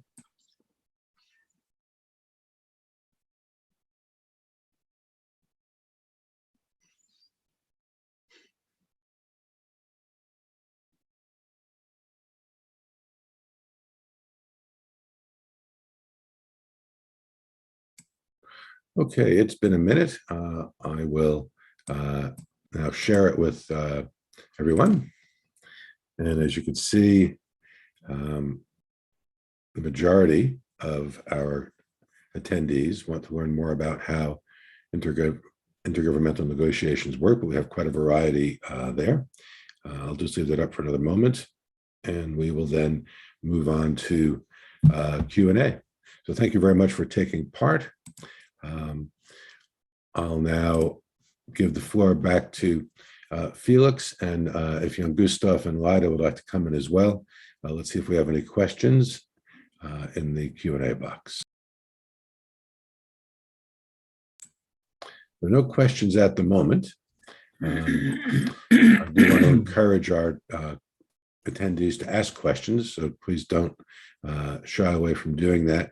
There was one question in the chat box, which I'll take. I don't see it in the Q&A, so I'll take a quick look at it now. Well, I think this has actually been answered. One of the statements and the question was, how do I get in touch with people at UNEP? Well, you noticed earlier we put the general email address for the civil society unit. That's one way of beginning to understand who to contact, especially those who represent your region. Gustav, Felix, or Lyda, if you want to make any comments about the best way for stakeholders to get in touch with people at UNEP, I'd appreciate that. Well, the You just said it. I mean, write to any of the people in the civil society unit, because they handle non-state stakeholders, Alexander or Yesaya or Letitia. And if there is a specialist question, they will then forward it to the person or the necessary unit to answer that. And it's I would say always reliable. You know, you always get an answer. At least that's my experience for 40 years with UNEP. Yeah, I think I would, if you're from a specific major group, I would also contact the chairs of your major group, because then you also know what's going on. I mean, apart from the civil society units, which is more for the practical things, which is on content issues, I think it's also good to have contact with your, with the representatives of the major groups. You know, as we always say when we do our capacity buildings also on site, delegates and people at the UN are also human beings. I mean, you know, they will respond as human beings. If you are nice, polite, and have substantive questions, you will get good answers. If you abuse your position, as Felix has said, you know, then people are not friendly to you. So, you know, looking at the poll of where people were, I think you know, if you have a particular, and Jan Gustav will do this through the medium-term strategy discussion, if there's a particular interest, there'll be parts of UNEP that are dealing with that. And so, you know, you can say, okay, I'm interested in biodiversity, and you can contact Alexander and say, could you put me in contact with the people who are leading on this particular thing? And that would then give you an entry, and then there'll be under the directors, which again, Jan Gustav has put up, there'll be a number of staff that are dealing with different things. And it's quite possible that provided you've been very clear what you're interested in, then you can, then Alexander can put you in contact with the relevant person. Thank you, Felix. There is a question now. How is it that Indigenous peoples and local communities can participate? Because they're one of the... Yeah, go on. Yeah, so that's one of the major groups is Indigenous people and local communities. I mean, if it's local communities, not local authorities, that's another major group. They have their representatives as well. I think we have to admit that the representative of Indigenous peoples in Nairobi is quite silent. But I had a long talk with people that are representing Indigenous people in New York, and they know the problem and they try to solve it, because they also see that it's very important to have active engagement of Indigenous people in the UNEA processes as well. But I mean, there is a person you can contact, and that the name is on the website as one of the representatives of the major group Indigenous peoples. And you saw during the climate negotiations, a very active Indigenous peoples groups using their role as one of the major groups. And my memory is that they secured something like 1.5 billion for work in Indigenous communities on climate change. That was one of the commitments I think came out of the climate negotiations. So they are playing a critical role there, and often it often comes down to the coordinators wherever they are, whichever UN process. Some of them can be great, some of them can be less than great. They're just human beings, and so they think when they take on a job that it's going to be easy, but it's often one of the least good jobs to have, because you get a lot of unappreciated work, I think, to do. Thank you, Felix, and thank you, Lida. I don't see any more questions. There was one sort of, wasn't a question per se, just asking about promotional activities in 2021. I asked the question asker to be more specific, but I haven't seen a response to that. So if there are no more questions about the section on engagement and lobbying, I think we'll move on, unless Gustav or Lida want to say something more. No? Okay. No. We're running a little bit late, so maybe it is best to move on. And it looks as if the next module is going to be presented by me. So I'll share my screen again, and I will begin to discuss. Now, this is going to be a real brief sort of tutorial session on how to use virtual platforms properly. And this is, to some extent, for those who aren't attending at the moment. Obviously, those of you who are here have activated and are using the Zoom platform effectively, and I'm sure have done it in the past. But some people don't necessarily know all the specifics. So we're going to talk about, first of all, what you see on the screen, the 5 primary platforms that we tend to see. There are others, but these tend to be the ones that are used by organizations around the world. Microsoft Teams tends to be used by organizations internally, but they do sometimes have events that are with external groups. Zoom, of course, the platform we're using today, GoToMeeting, Messenger Rooms, part of the Facebook platform, is becoming very popular. And platforms like Facebook and WhatsApp tend to be, from what we understand, more common in parts of the world like South America, Africa, and other parts of the world, as a more personal way to communicate with individuals and small organizations. And then there's Cisco WebEx. The United Nations tends to use WebEx for its larger meetings, and sometimes it's smaller meetings. They have begun to use Zoom for smaller meetings like this, because the Zoom platform has become more reliable, more stable, and the concerns about what used to be called Zoom bombing, people popping into meetings uninvited and causing trouble, hasn't been such a problem anymore. We'll move on. There are multiple ways to participate, and we'll talk about the Zoom platform in greater detail. And a lot of the features that we will speak of here are common throughout the other platforms. So that's why we'll cover them. They'll be in different places on the screen, but the general idea, people can take part in a meeting, a small group, 2 to a dozen people.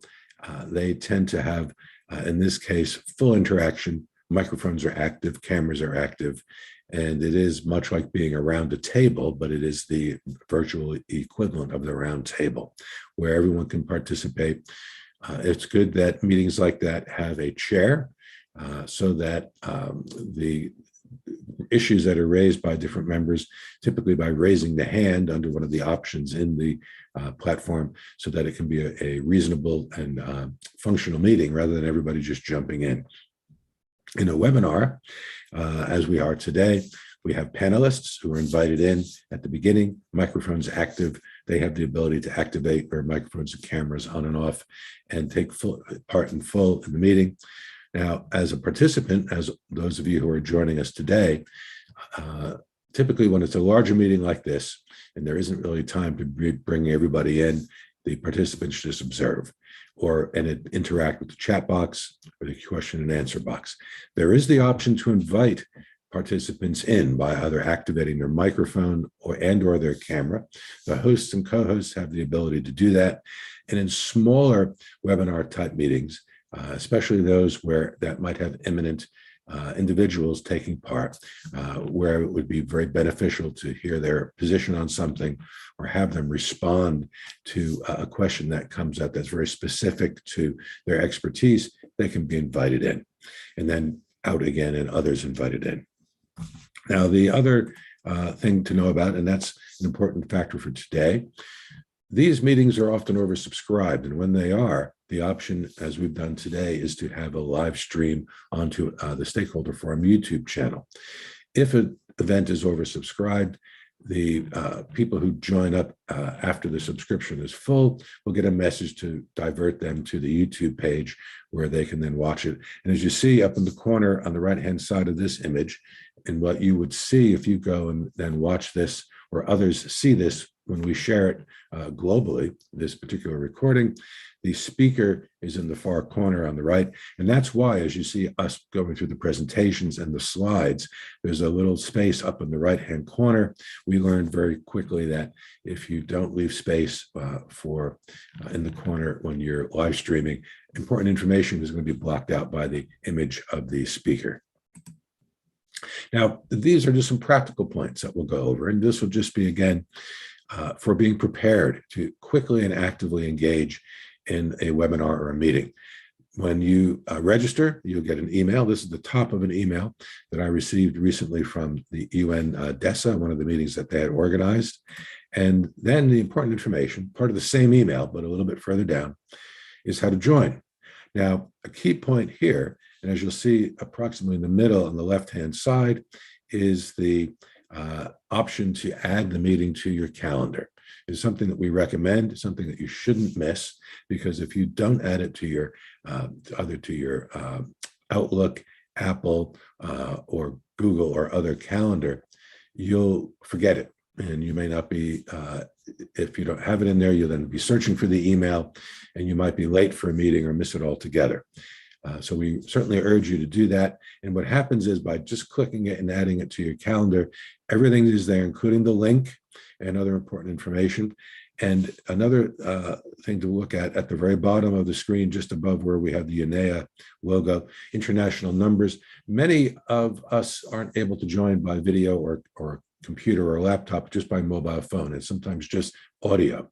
Well, by clicking on that particular icon when you get the invitation, you are able to find a phone number, a local phone number, so that you can call into the meeting without having exorbitant telephone charges. So it's important.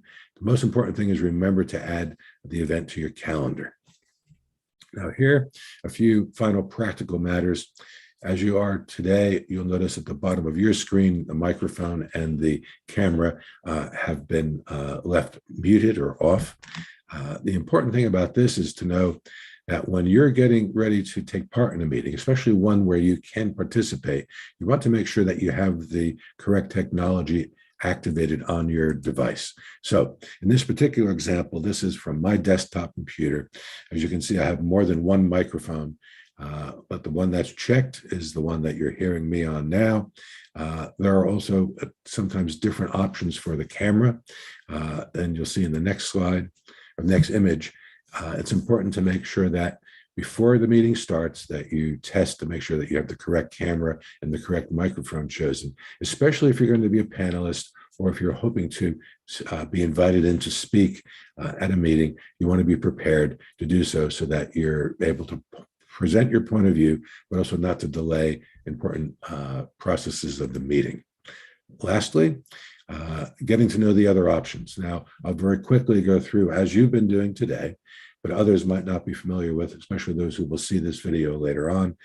By clicking on the little up arrow by participants, gives you the option to interact with other people. So you can communicate directly with the hosts, with the panelists, and with the other speakers.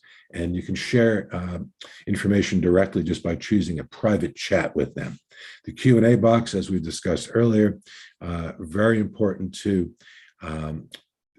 listen to the instructions as we've given you today. If it's an important point, put it in the Q&A box, and that's where it's more likely to be answered. The polls we just went through, these are options that the hosts have to work with. The chat is very important. Again, allows you to share information with us, websites, email addresses, organizational names. And what we'll do in the case of this event is we will share the information, the relevant information from the chat box once we download it and edit it through, and then we'll share that with you in case you missed something during the event. Sharing the screen, again, is something that you would do as a presenter if you're part of a meeting, and which is what we're doing, of course, today. Raising hand, and again, in a meeting or in an event where you're invited to ask questions, by raising your hand, it then goes up on the screen in order of those who raise their hand first, so that the host or chairman of the meeting can give you the opportunity to ask your questions in a fair amount of time. Record, of course, is another function that we have today. We've recorded this meeting both on our computer and on stream live to Facebook, YouTube in this case. Interpretation, well, there's no interpretation today. We have run 2 events very recently, one with interpretation from English to Spanish, and then one with interpretation from English to French and English to Arabic. Those recordings are actually now up on the Stakeholder Forum website. So we now have 4 language recordings of these events. And this is also very important that you understand how to use it so that you are able to listen to the event in your language, if you prefer, your home language. Also, there's an option there. Be mindful. You choose the option to mute the original language so that if you're listening, for instance, to the interpretation in French, the English speaking isn't also at 100% and overlapping with it. So those are very important points to remember. I'll then leave it to the audience to ask any questions that we have on this particular subject. And if there aren't any, we'll then move on to the next section. I don't see any questions at the moment. And I'm looking in the chat box, nothing specific to this, although it's very good to see that our guests are using the chat box to communicate with each other and share information. So with that, there are no questions.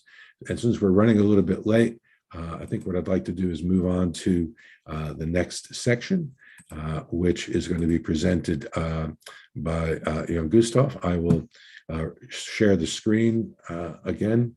Let's see, let me go back to our screen.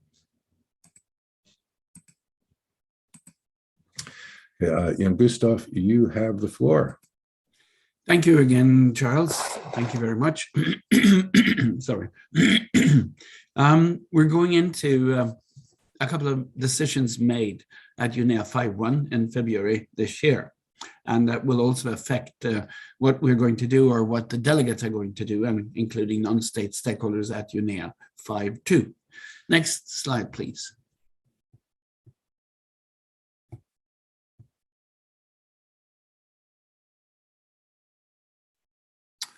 I guess it's coming slowly.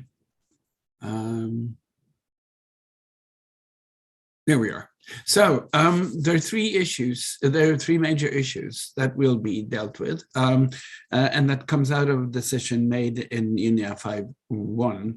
And next slide, please. As you can see, we sort of bring these pictures from the big plenary hall in Gigiri just to show that there are activities. And this is, of course, one of the kind of demonstrations that Felix mentioned also. I'm getting the slide, I think, yes. So we'll talk about the medium-term strategy, UNEP's medium-term strategy, the MTS, that is valid from 2022 to 2025. And it's probably one of the most important documents that come out of the UNEAs. Next slide, please.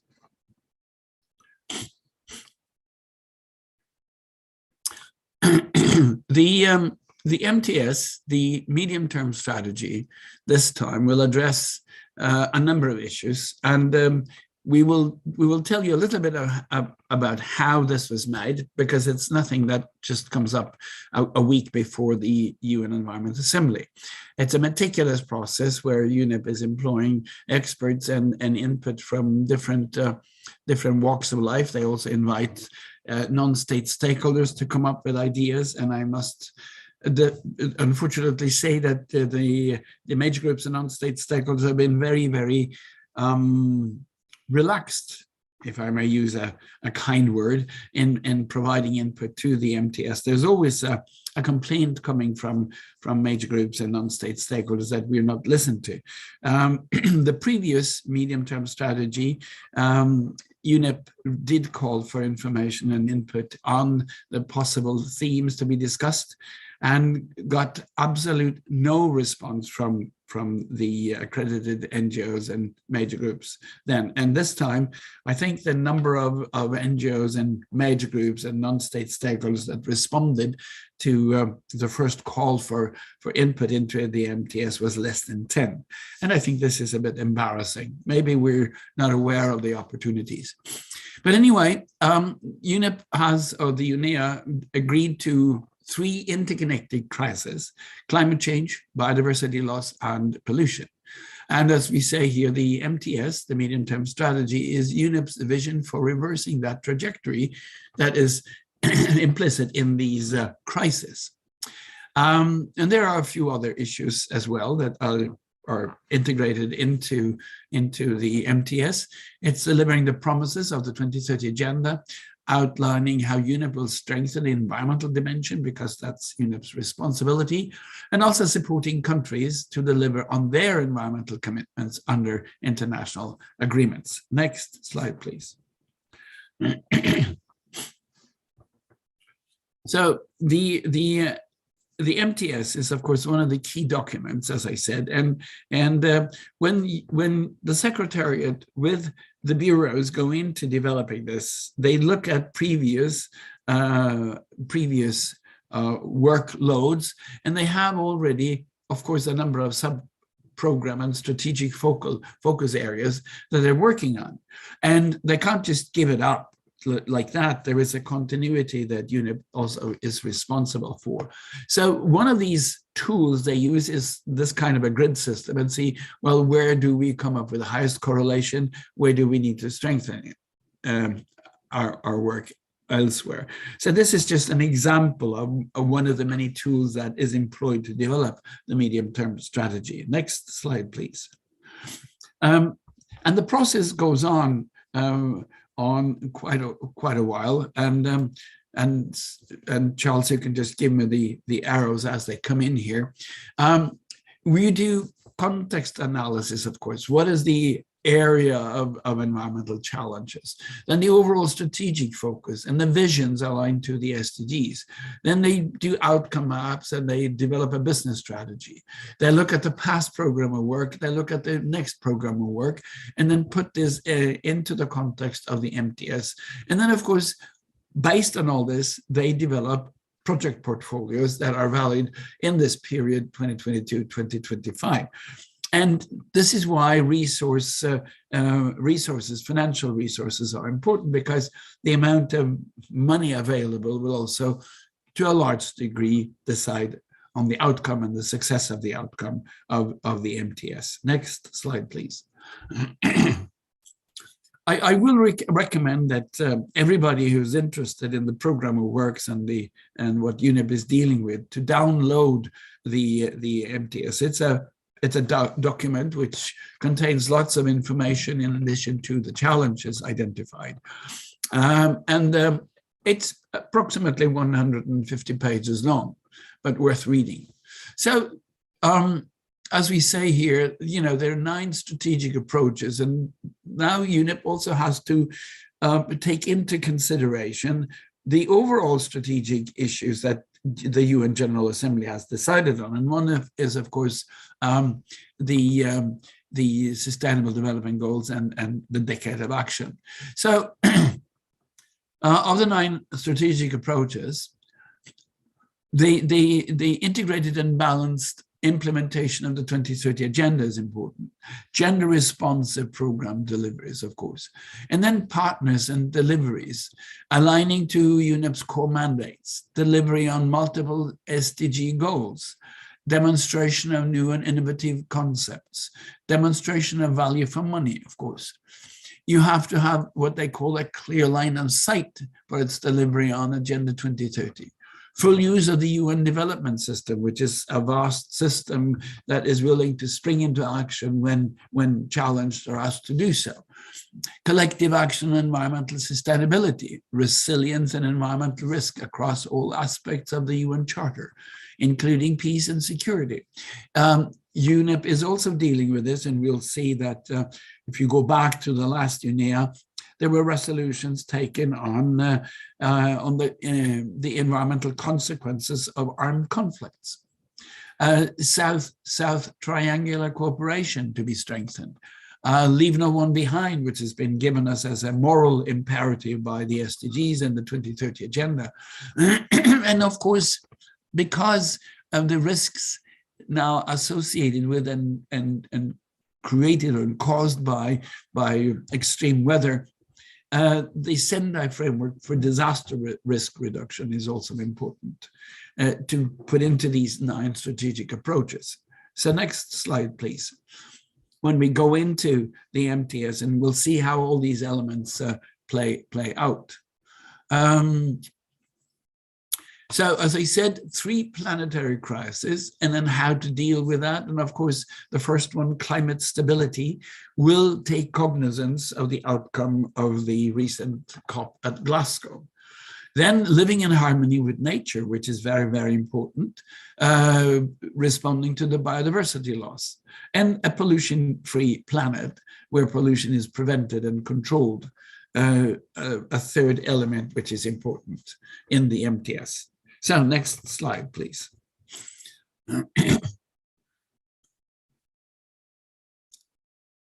To address these 3 overarching crises, UNEP has identified 7 sub-programs which work under 3 sort of intermediary approaches.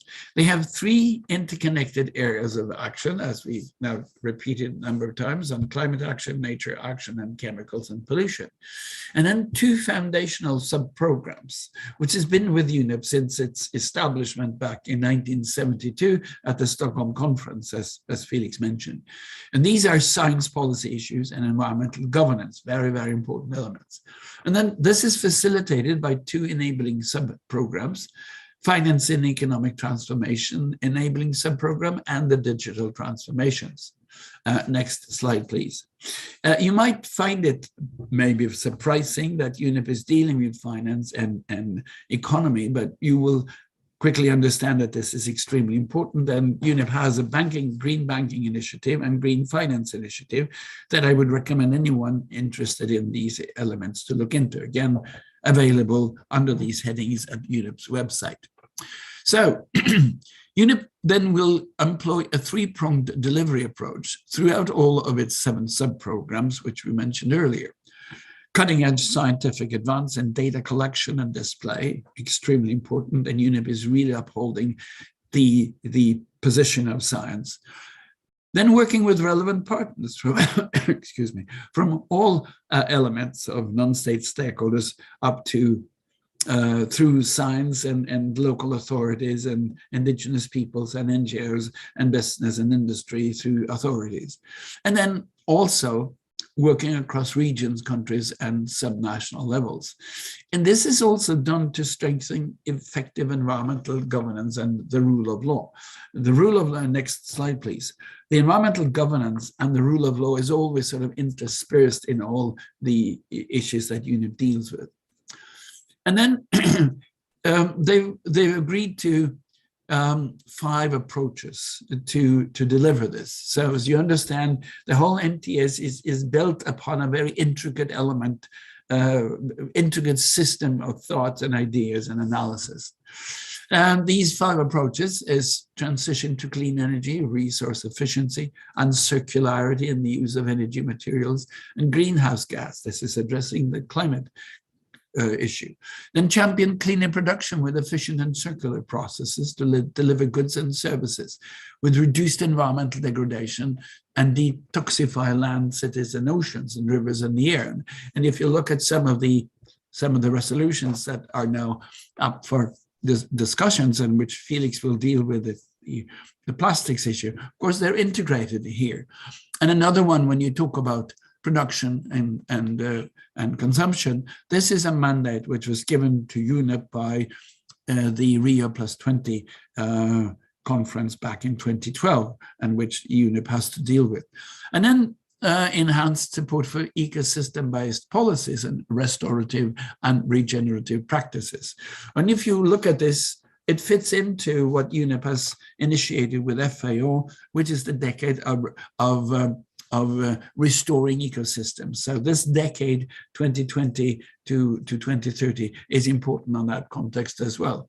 But I said 5 approaches. The next slide, please, will show the remaining 2.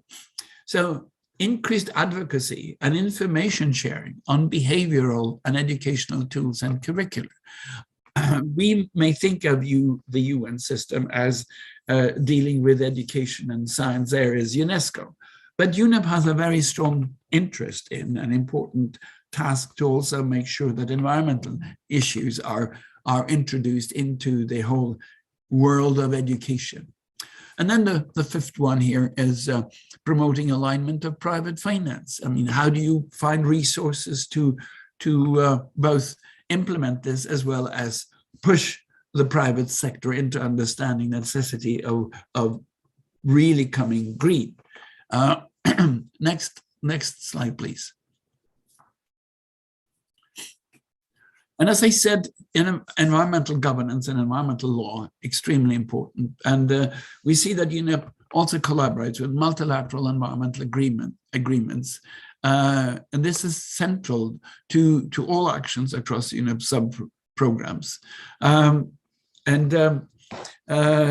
Those of you interested in governance should really go into the environmental governance and law issues that UNEP is working on, because I do believe this will be strengthened throughout the next years and at least up until 2030. Next slide, please. And this is then how you can visualize the MTS, the medium-term strategy. And it can be modeled like this. And all the elements that we've talked about and I presented in these slides are found here. And as you see there is really an effort here to integrate every element. And UNEP, or the UN system, the entire family is always challenged on the issue of coherence. And this is a real serious effort to show that the medium-term strategy, which will direct UNEP's implementation issues for the next few years, are also something they are also dealing with coherence. And as Felix mentioned earlier, what can we do as non-state stakeholders? I would say, what are your interests and how can you help implement the MTS at home? It's not just being at UNEA and lobby and do advocacy work on issues. It's also taking the challenge which has been embedded in the decisions made at UNEA and see, how can I implement and help implement these things? How can I make sure that my country, which is actually subscribed to the MTS of UNEP, now implements what they have agreed to and hold them accountable to that. So this is why the MTS is extremely important. And I think this is the last of the MTS, Charles, if we could have the next slide. Yes. Yes, it is. Thank you, Jan Gustav. We're going to go on to our next poll, and then we'll move on from there. So if you'll just bear with me a moment. Okay, our next poll, which I've now launched, if our guest would be so kind as to take a moment and make a choice, it would be very helpful for us to understand what your focus is going to be around the thematic programs.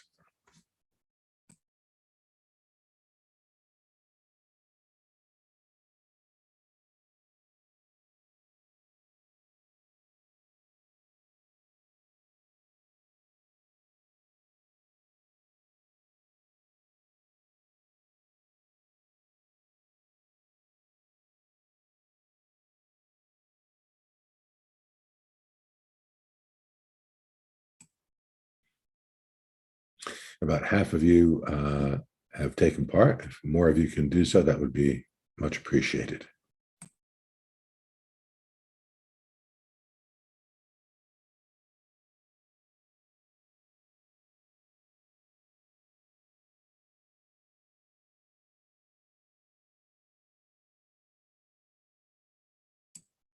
Okay, 1 minute has passed, so I'm going to now share the results of the poll. And it looks here as if we have something of a tie between climate action and nature action. What I would say is in previous webinars, climate action tended to be the predominant one, and perhaps it might be because at the time it was very close to the end of the COP26 meeting and everybody's attention was focused on the climate. Well, thank you very much for that.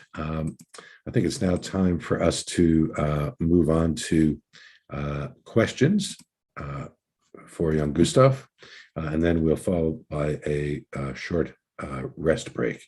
And Gustav and Felix and Lyda, if you'd like to come on. See if there are any questions.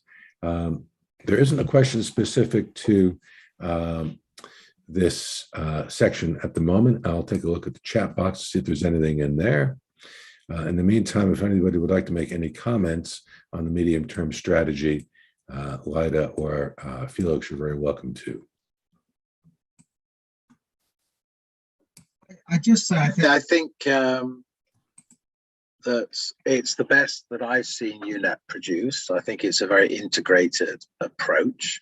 I think that there was ample time for stakeholders to input to it. I definitely had input to it, and I can see that I wasn't the only one that recommended certain things because I can see them in there. So there was clearly already a beginning consensus on how to approach this. I would say, and again, I mentioned this earlier, I do think UNEP's in a unique position to move towards clustering conventions and get a much stronger environmental architecture by the time we get to 2030. And I think that would be very much appreciated. The problem we have with UNEP is when it has a success, it spins it off as an independent, legally binding agreement, and then in a sense it doesn't have that much relationship with that body, maybe some small administrative role. I think if we can pull back the environmental conventions into a stronger relationship with UNEP as the core body, and the same with the science bodies to UNEP, then I think that will be a really good thing. And I think the medium-term strategy allows that possibility. Thank you, Felix.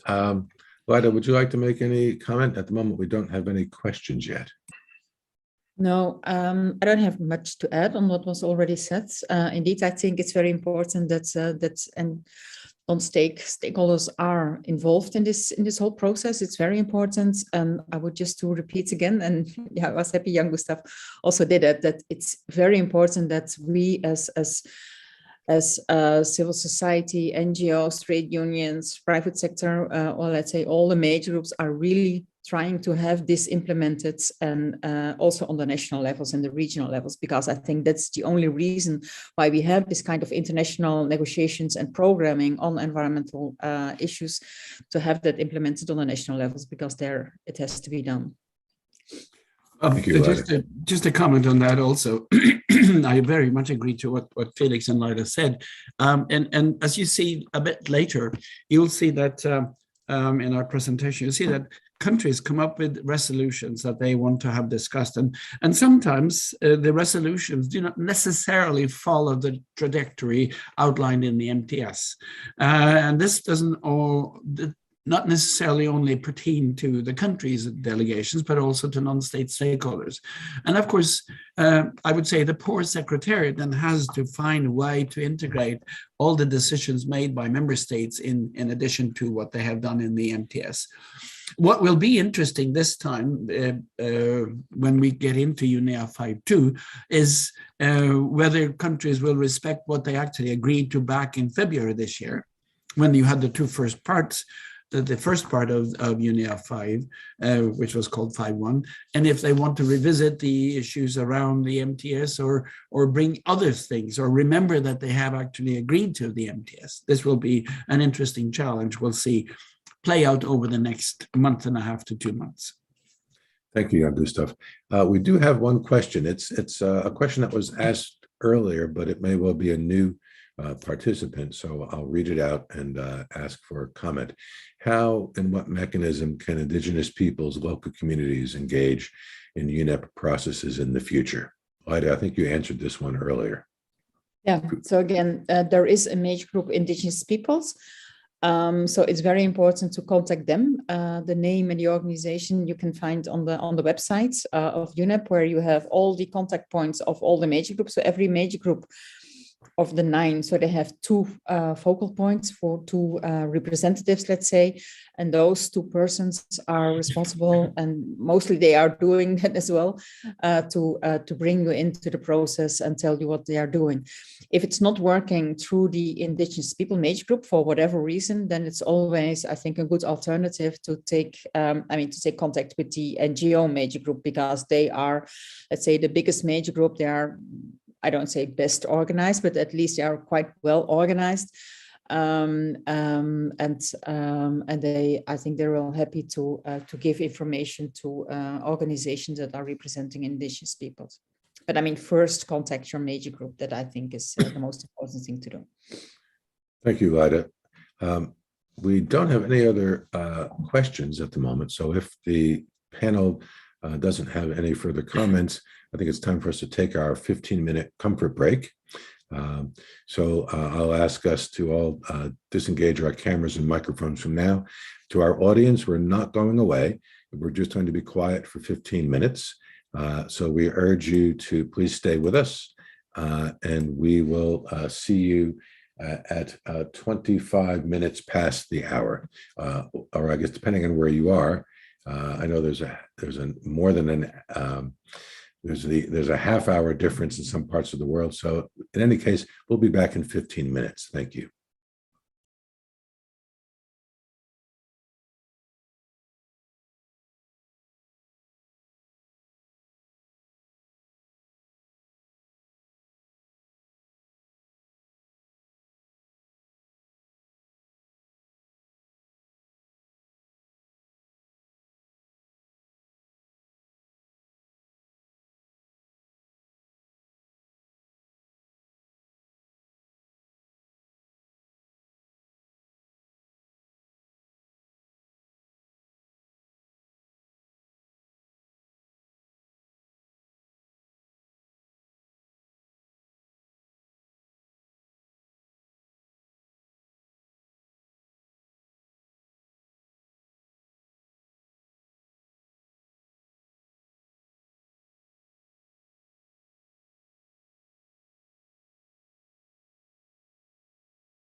Hello and welcome back.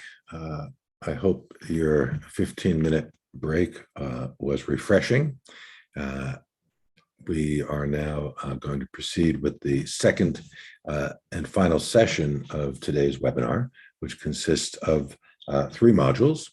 And the first module that we will present now is regarding the strengthening environmental governance and law. It will be presented by our colleague Leida Renhout.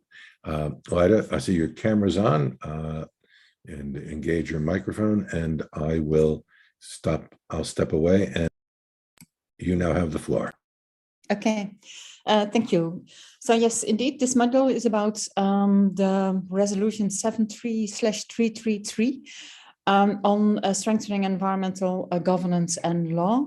But before we start doing this, I would like to know how your knowledge is about the multilateral environmental agreements, or the MEAs. So just to have an idea is a very simple question. How many MEAs do you think that are already existing? Do you think it's 10, around 10? Is it around 150 or around 1,250? So this poll, I think you can, if Charles puts it, yeah, so yeah, there you go. So we give you 1 minute, more or less, to fill it in. Thank you, Leida. I'll come back to everyone after about a minute. I encourage all of our guests to please give a guess. It's not a trick question. It's just helpful to understand what your knowledge is, and for us to better educate you if necessary.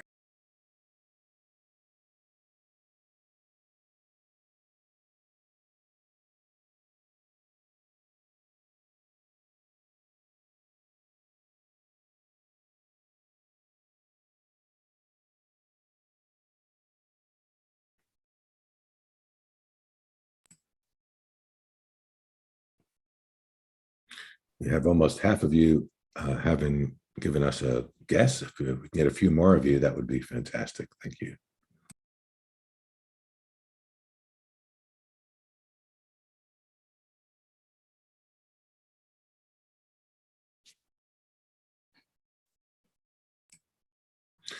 Okay, a minute has elapsed, so I'll end it and share it with everyone. Leida, I'll leave it to you to make a couple of comments before we move on. Yeah, I see there are some informed people with us. It's indeed more than 1,250 MEAs. I think for a lot of people that's a surprise. Also for a lot of member states, you can stop sharing, Charles. But it is also just to show how much there is already there on environmental law and governance, but that it's not always effective used. Next slide, please.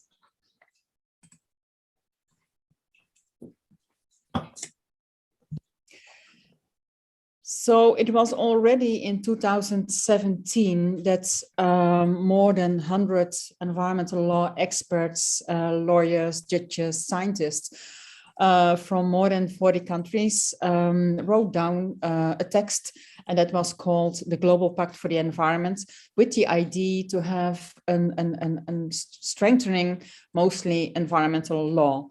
Also because a lot of things are already there, but it's not always or not often enforced or implemented.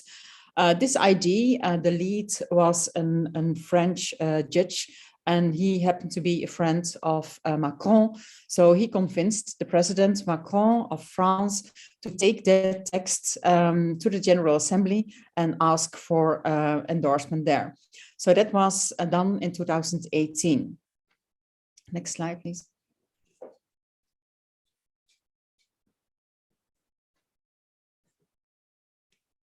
The General Assembly accepted the idea and adopts also that was done in a resolution 7.2/277. That resolution was adopted. And when a resolution is adopted, what they often do is establish an ad hoc open-ended working group so that member states, including the major groups, can discuss on what to do, how to do, how to implement, what are the consequences, etc. So just to discuss the whole idea. Two co-chairs were appointed, and those were one person from Lebanon and from Portugal, Amal Moudalali and Francesco Duarte Lopez. They're both based in New York, and also the meetings were planned in New York. But after one meeting, they figured out that the ones that have more knowledge on this issue, on environmental law and governance, are not based in New York, but in Nairobi. So that's why they decided to have the 3 other meetings done in Nairobi. It was an ECOSOC process at that time because it was an UN General Assembly resolution. So that means that is under ECOSOC. So we had a kind of weird situation that ECOSOC meetings were done in Nairobi, but apart from some practical issues, I think it went all quite well. Next slide.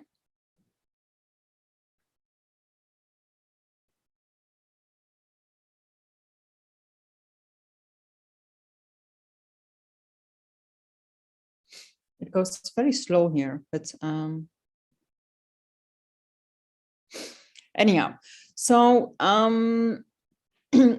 after those 4 meetings, they presented to the General Assembly a report, a technical and evidence-based report that identified and assessed possible gaps in the international environmental law and also the environment-related instruments with a view to strengthen and implementation and participation. To strengthen implementation and enforcement. And I also wanted to say that at that time there was, and still there is, an active NGO participation. And that was very good because a lot of creative ideas came from civil society organizations, NGOs, and we had a lot of, because I was leading that NGO delegation, and we had a lot of really environmental law experts as well under us. And that helped, I think, a lot in establishing good relationships with the member states on this issue. We knew that, and it was clear that the wording global pacts was quite heavy for some member states. They didn't like it at all. They saw that something needed to be done on the improvement of implementation and enforcement of governance and law. But let's say they didn't really know if a global pact was the best thing to do. Nevertheless, the outcomes of the resolution were adopted again, and then they started another process, and that was a UNEA process. So they kind of mandated UNEA to follow up on this process with the resolution 73/333, and that was only focusing on follow-up on the reports on what was already done, but also to have a high-level political declaration on strengthening environmental governance and law. And that text is in the next slide, I think. Oh no. So first, I want to say that then again they appoint 2 co-chairs of the follow-up process. That's also including several meetings together with with member states, of course, and with the major groups and other stakeholders. Those 2 persons are still in charge of this resolution because of the COVID. Of course, there was a delay of let's say more or less 1 year and a half. Those people are Saglin Saida from Pakistan and Adulomus from Estonia. And as I said, it's now a UNEA process, and the meetings are also taking place still in Nairobi. Next one.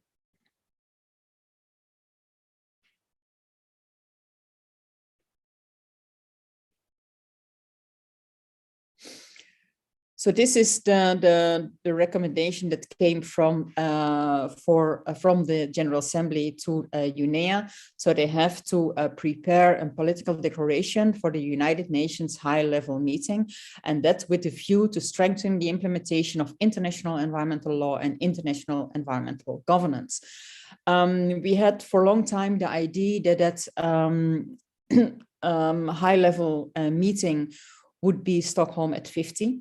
But now they decided to have it at UNEP at 50. I come back later to that, I think, in the next slides, please.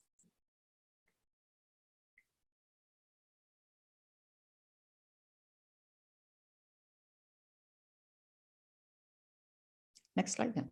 Okay. So it is now decided that the political declaration will be presented at UNEP at 50, which is, in our view, better than in the Stockholm at plus 50, because Stockholm plus 50 has an outcome which is a summary of the discussions, while UNEP at 50 has as an outcome a negotiated ministerial outcome document.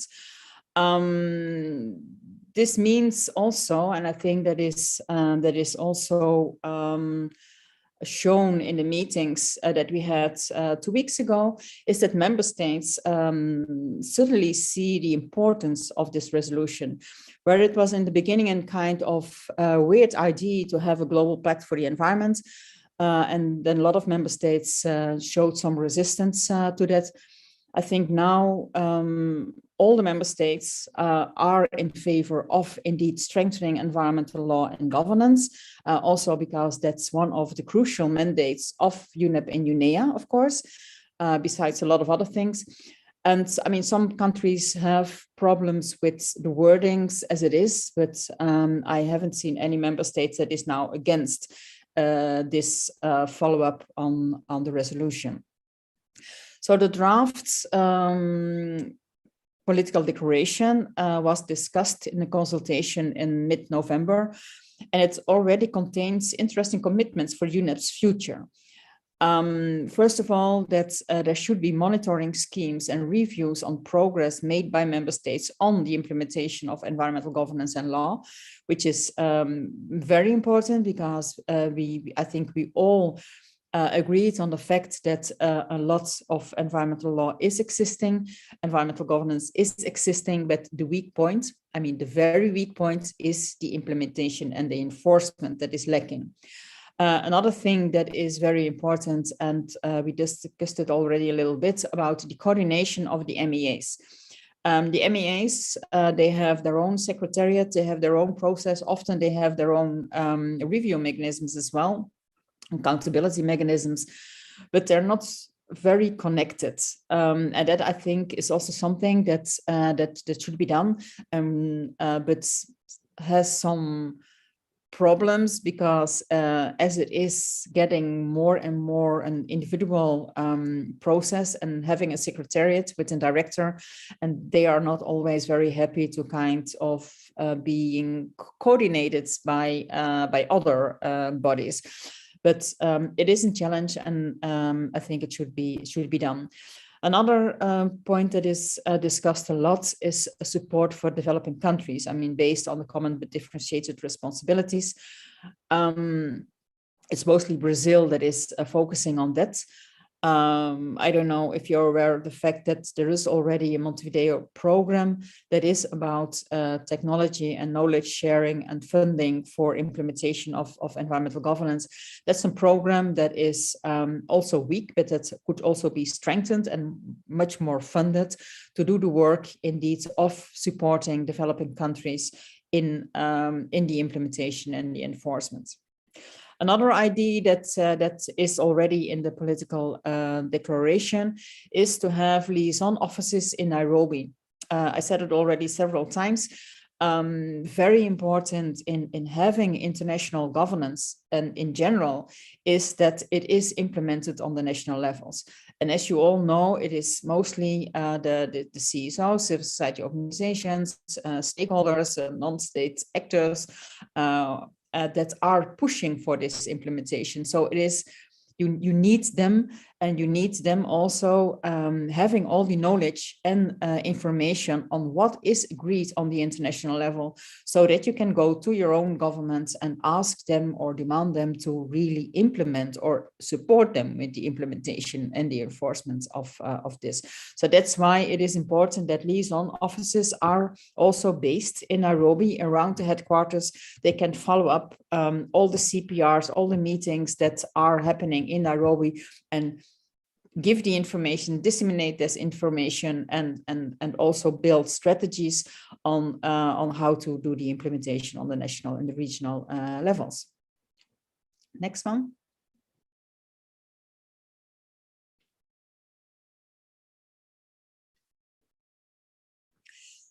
So for the future actions, as organizations that were following the this process quite strongly, we all saw that it's really crucial for having a level playing field to take actions on the environmental challenges, and also for accountability reasons. And it's not only the civil society organizations, the activists, etc., that are asking for it. It's also private sector. I mean, the International Business Council is also asking for it, because they also see the advantages of having a level playing field, and that not if they do something that in other countries you have other laws and regulation than in the countries where they're coming from, etc., etc. So it's something that they are also asking for. What is important as well is horizontal governance and a political leadership. As I said, we have a lot of targets. There are a lot of goals, etc. We have the SDGs, we have the Paris Agreement, we have all the MEAs, we have so many things. But if it's not implemented, then of course it doesn't have any value to have those targets. For that, governance is really very important to achieve all the topics that we are working on, and the targets for those topics. Another thing that came up in all these discussions is that the legal systems, the national legal systems, are still not ready to deal with protecting ecosystems, the collective goods. Our current systems are very based on private ownership, I mean the civil and citizens' rights, and not so much on protecting collective rights. That's something that is very important, because it hampers a lot the implementation also of environmental law, because the courts, the lawyers are not knowing what to do, and they don't have a place where to go and ask for justice. So it's something that will take some time, but I think we really need to rethink law and the legal structures. The resolution also became more important because at the same time, the Human Rights Council committee, they acknowledged the human right for a clean and healthy and sustainable environment. So that also has consequences. A lot of countries do have respecting human rights in their constitutions, in their law, in their legal systems. So that means that they now also have to deal with the acknowledging of having a clean and healthy and sustainable environment. So that makes it also more important to concretize this right also on the national levels. Next slide. That's already the question and answers. Okay, Lida, thank you so much. I invite Jan Gustav and Felix to jump in as well if you would like. We have, so at the moment we have just one question. It's a very similar question. Lida, if you have access to the questions, if you wouldn't mind having a quick look. I don't know if there's a different way to answer this than you did last time. It's again about Indigenous peoples. And I'm going to take a look at the chat box and see if there's anything in there that we can address. Charles, if I may, no, go ahead, Lida. I know, I was just reading the question. No, I think again, I mean, it is very important that Indigenous peoples are involved in this process. We had a conference on Stockholm +49, which was also dealing with all the issues on environmental law and governance. And there we had Vicky there, the former representative of Indigenous peoples and human rights. And of course, it is very important and they see the importance, but the problem is with them, because that's why I had a long talk with the indigenous people's representatives in New York, to ask them to be better involved in this process, because when you talk about environmental law, when you talk about the implementation on the national levels, often indigenous peoples are or not part or not recognized or whatever, while it's a very important group when it's about protecting the environment. So, so yes, it is very important. And yeah, the only thing I could ask again is to mobilize indigenous peoples and be active in these processes. Yeah, Thank you, Leida.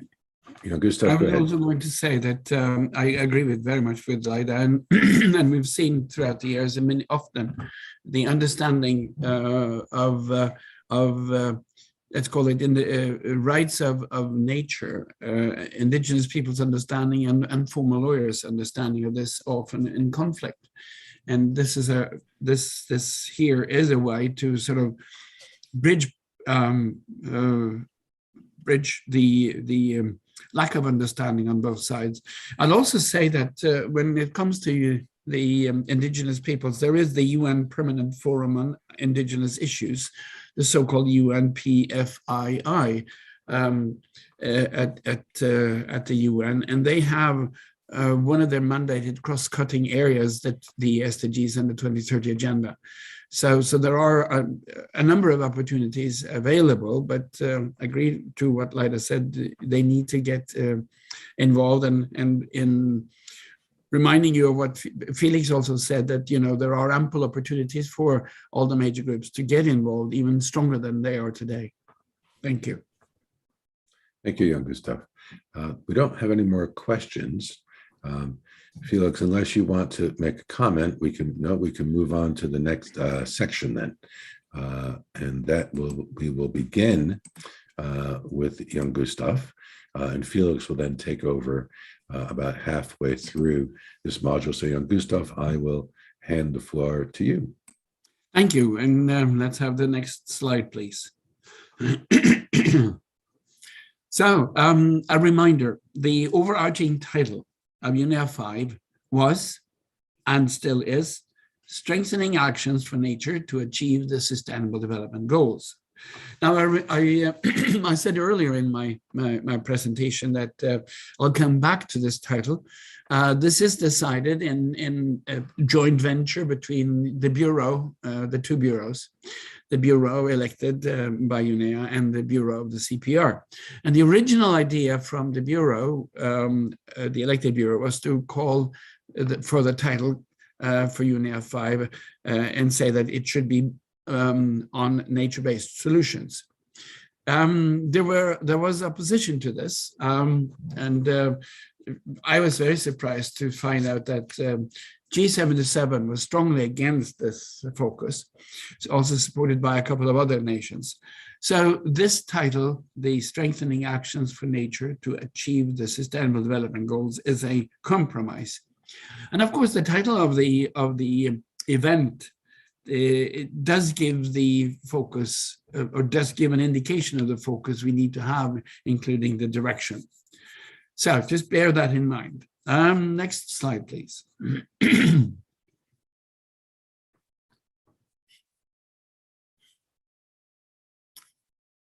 I also said earlier when we were discussing the development of the medium-term strategy, the MTS, that the UN system and UNEP here, as we're talking about this organization, relies heavily on a number of reports produced across the UN system.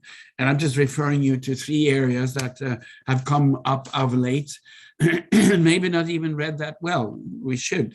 To the left, we have the report called GSDR, The Future Is Now. The abbreviation GSDR, or the acronym, stands for the Global Sustainable Development Report. This was produced by a body of independent scientists and presented to the High-Level Political Forum on the SDGs back in 2019. It's a well worth reading. It's a report well worth reading, and it's called The Future Is Now. Another area is, of course, everything that relates to the 2030 agenda and the SDGs, and there are lots of reports coming out across the UN system, including lots of scientists and researchers and policymakers that engage in this. And to the far right, we have the IPBES report on biodiversity, and I think the report that was published by IPBES a couple of years ago, focusing on highlighting the biodiversity losses, prompted UNEP, not the least, to focus on nature and biology. Next slide, please.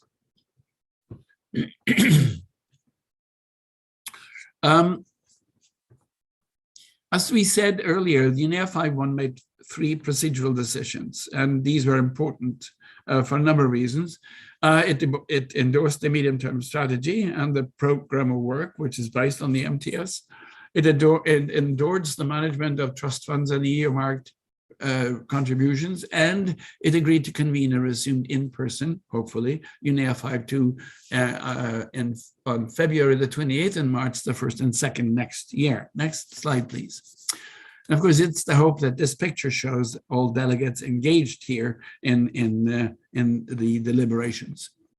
Now, the importance of these decisions made during the 2 days in February this year was to allow UNEP to continue its work, including strengthening environmental dimension. And the next slide, please. It also endorsed a statement entitled "Looking Ahead to the Resumed UNEA Session." So this is a report that is just will be published imminently. And the focus, as we said when we talked about the MTS, it's climate change, biodiversity loss, and pollution. But you also have to remember that when the decision was made on the budget, it gave UNEP a mandate to continue working with funding and with salaries. And we often forget that this is such an important element in any organization. You need a budget, you need a policy mandate around it. Excuse me. UNEA 5.1 also launched the commemoration of the 50th anniversary of the creation of UNEP in 1972. Excuse me. We'll come back to these events in a little while. Next slide, please.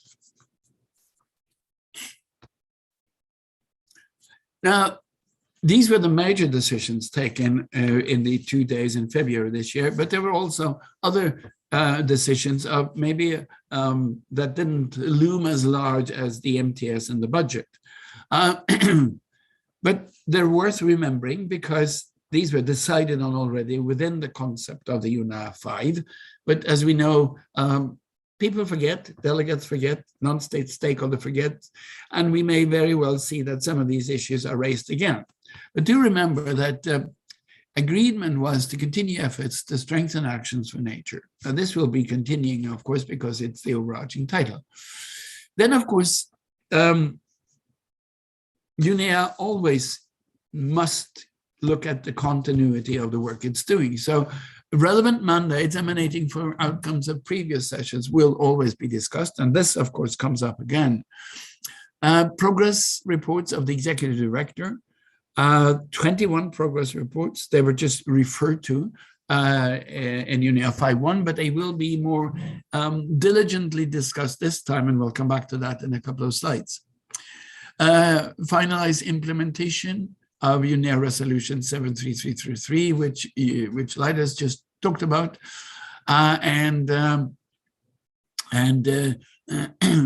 the decision also was made that UNEA 5.2 shall consist of plenary meetings, sessional committee of the whole, and a high-level segment, including leadership dialogues and a multi-stakeholder dialogue. So this is what was agreed to this February, and which will come up next February and March. And of course, they said, please, member states, do submit your suggested resolutions at an early stage. I guess we all have a tendency to procrastinate. So they have been continually extending this final deadline for resolutions, but Felix will, in a little while, take you through some of the more important ones that will be discussed. And then the decision to convene the 2 special sessions, as I just mentioned. The leadership dialogues were quite interesting. There were quite a number of ministries of environment, and including their ministers participating. Actually, the number was up to almost 180 over these 2 days. Several themes have been referred to by almost all of them, and I would encourage you to again download the very concise report made on the leadership dialogues and look at what these ministers said. Health and human health are inextricably linked. The nature and health issue keeps recurring, not only because of the pandemic, but also because it is important to look at these in connection. The nature crisis interlinked, as we discussed, the fact that the pandemic is a challenge is also giving us opportunities. Green recovery was repeatedly addressed, must address the needs of the poorest and the vulnerable. Here is where we see the leave no one behind issue coming up. Environmental governance was repeatedly referred to, multilateralism repeatedly referred to by the dialogues and these high-level people, and also the fact that UNEP is the preeminent organization within the UN family to address the environment, repeatedly referred to. And next slide, please. And I think it was very good also to see that so many delegations said we paid our dues and UNEP should be able to go forward with the reasonable finance backing. So the thematic reports, they were just referred to in February this year. They will be discussed in more detail in the coming UNEA 5.2. And you will, if you download a document we have uploaded on the Stakeholder Forum website called a synthesis report of decisions taken at UNEA 5.1, you will see the easy references to all these reports. These reports are also well written and they're based on science, and you can find out a lot of things I think you may not be aware of. And in reference, innovative pathways to sustainable consumption and production. I referred to this earlier and saying again that this is a mandate given to UNEP by the Rio 20 meeting. Solutions are on curbing food loss, working with FAO here, environmental challenges through sustainable business practices, go green and just not greenwash. Sustainable infrastructure, we come back to litter and microplastics when Felix discusses this. Sound management of chemicals and waste, which is always a recurring theme because UNEP has this mandate as well.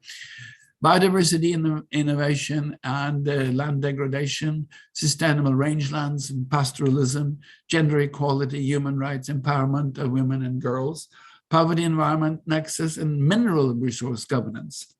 Felix referred to this earlier, and this is again a theme that will come up again.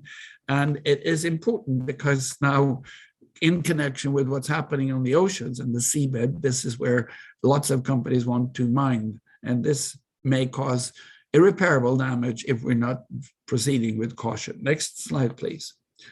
As I said, the total number is 21, and you can almost find whatever you want to find here according to your priorities, within bounds and reasons, of course. Funding issues on the periodic reviews, UN Environment Assembly resolutions, reporting on progress in the reporting portal, well worth visiting. Keeping the world environment under review, we have the Global Environment Outlook reports, which UNEP publishes periodically and which is also well worth looking at. And you can download these for free. Contributions to HLPF and the SDGs, soil pollution and sustainable development, water pollution to protect and restore water-related ecosystems, illegal trade in wildlife, this is also referring to CITES Convention, progress on past POWs, program of work and medium-term strategy, action plan looking at paragraph 88, and the reference here is to paragraph 88 of the outcome document from Rio, which is titled The Future We Want, and of course, resource bases and options for the Global Environment Outlook productions. Next slide. So you might say every year the Secretariat admonishes people to be ambitious, and they actually come up with some interesting challenges to delegates, and both from governments and from non-state stakeholders. And I say perhaps we will see a stronger and more engaged UNEA. Next slide, please. Because the Secretariat has listed a number of issues that you should sort of use when discussing and deliberating. Accelerate, come with breakthroughs, and connect the world to UNEA. Next slide, please. So this is ambitions plans within the vision. Then they have the objective: secure policy, progress and action, create global news headlines, not easy always, narrative coherence, and high-level attendance. This is also what they hope. Next, please. And then key themes to be covered in addition to the agenda and, and the deliberations around the resolutions.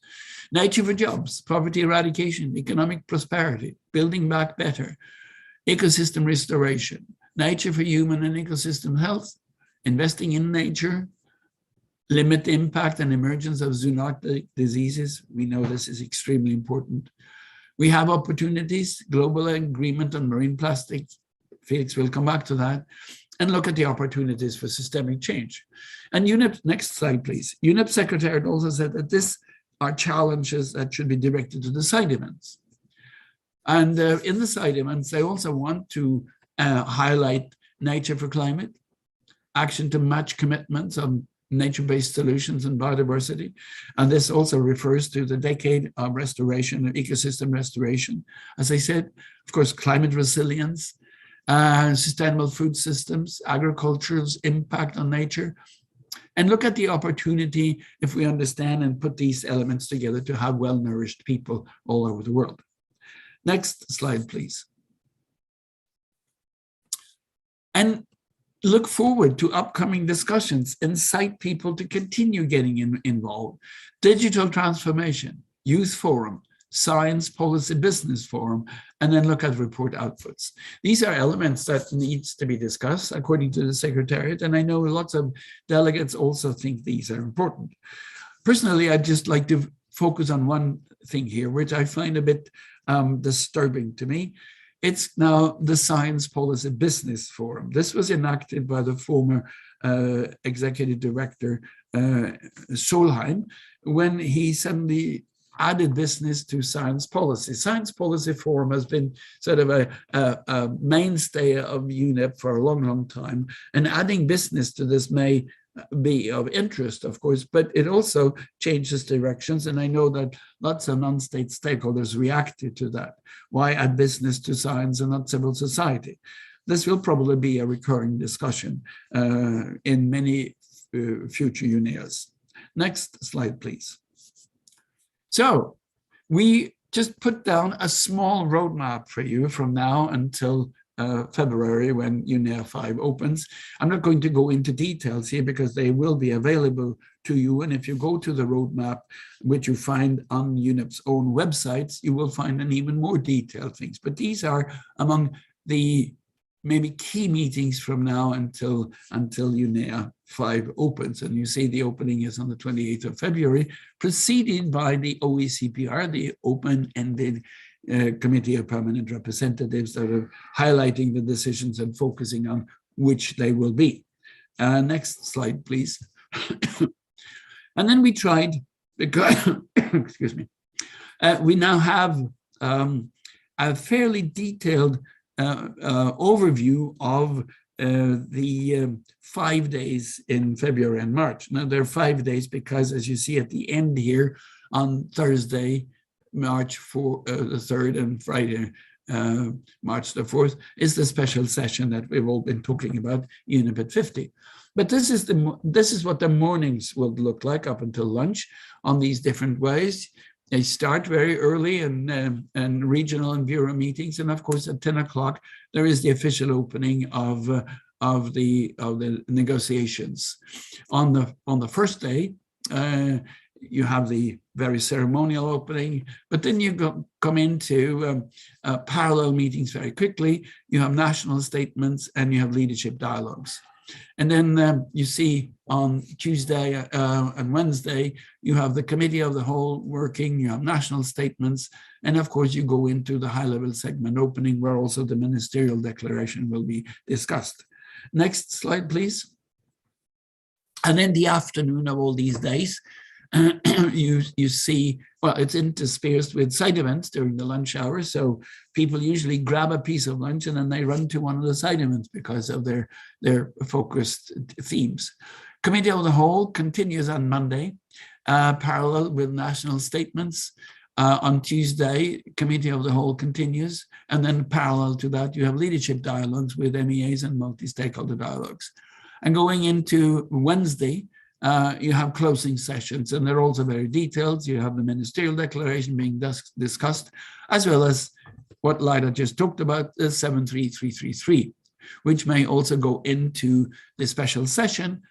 And in the afternoon, you have the high-level leadership dialogues, the roundtables, and of course, a closing ceremony. And then by 6 o'clock, you have more side events going, and if people are present, you will probably have a high-level reception hosted by one of the countries. And of course, it says to be committed, to be announced. We don't know yet if the pandemic will allow an in-person meeting. Next slide, please. And this is where I gave the baton to Felix because he will take us now into the resolutions. Felix, up to you. Yeah, just to comment on your science policy business forum. I kind of think we should think of perhaps suggesting something like a science policy innovation forum, because that's what I think would be able to include all stakeholders. By talking about business, it just limits who are recognized. I don't know what you think, Gustav. I think that's a brilliant idea, Felix. I think this is, as you said, it encapsulates all stakeholders, both governments and non-state, including business, and it will also avoid sort of taking up the somewhat difficult issues where business, because of its strength and finance and all of that, is given priorities above and beyond civil society and non-state stakeholders. So let's fight for that. I like that. I think it also allows the digital issue to be dealt with there as well. So it would kind of, and falls into the discussion of the Secretary General's Our Common Future document with the Future Summit. So maybe we should suggest that to them, and maybe they should hold something on that in Norway again. We could try. Absolutely. Maybe again in Bergen. Maybe again in Bergen. Why not? Lots of things happening in Bergen. Indeed. They also have the highest infection rate at the moment. So we'll wait until that's solved. Anyway, okay. Sorry. Over to you. That's fine. Thanks. I'm going to go through, and we put in the presentation where there are links to existing resolutions. So the Committee of Permanent Representatives in end of October, a number of resolutions were put forward with concept notes, which we have, and then there's a number that were put forward, or at least raised, but we didn't have concept notes at that particular time.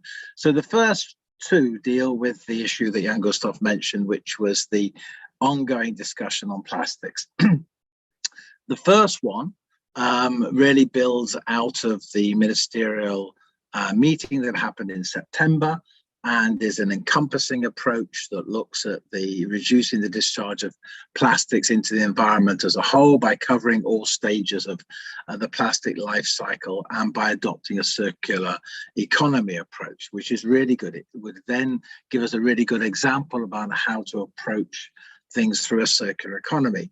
And it is an intention to set up a legally binding agreement. The second one, in a sense, guts out a lot of this and leaves it more around just the issue around marine plastic pollution. So I guess the hope is that there will be an accommodation between these two approaches, and hopefully the one with led by Rwanda and Peru would lead the way.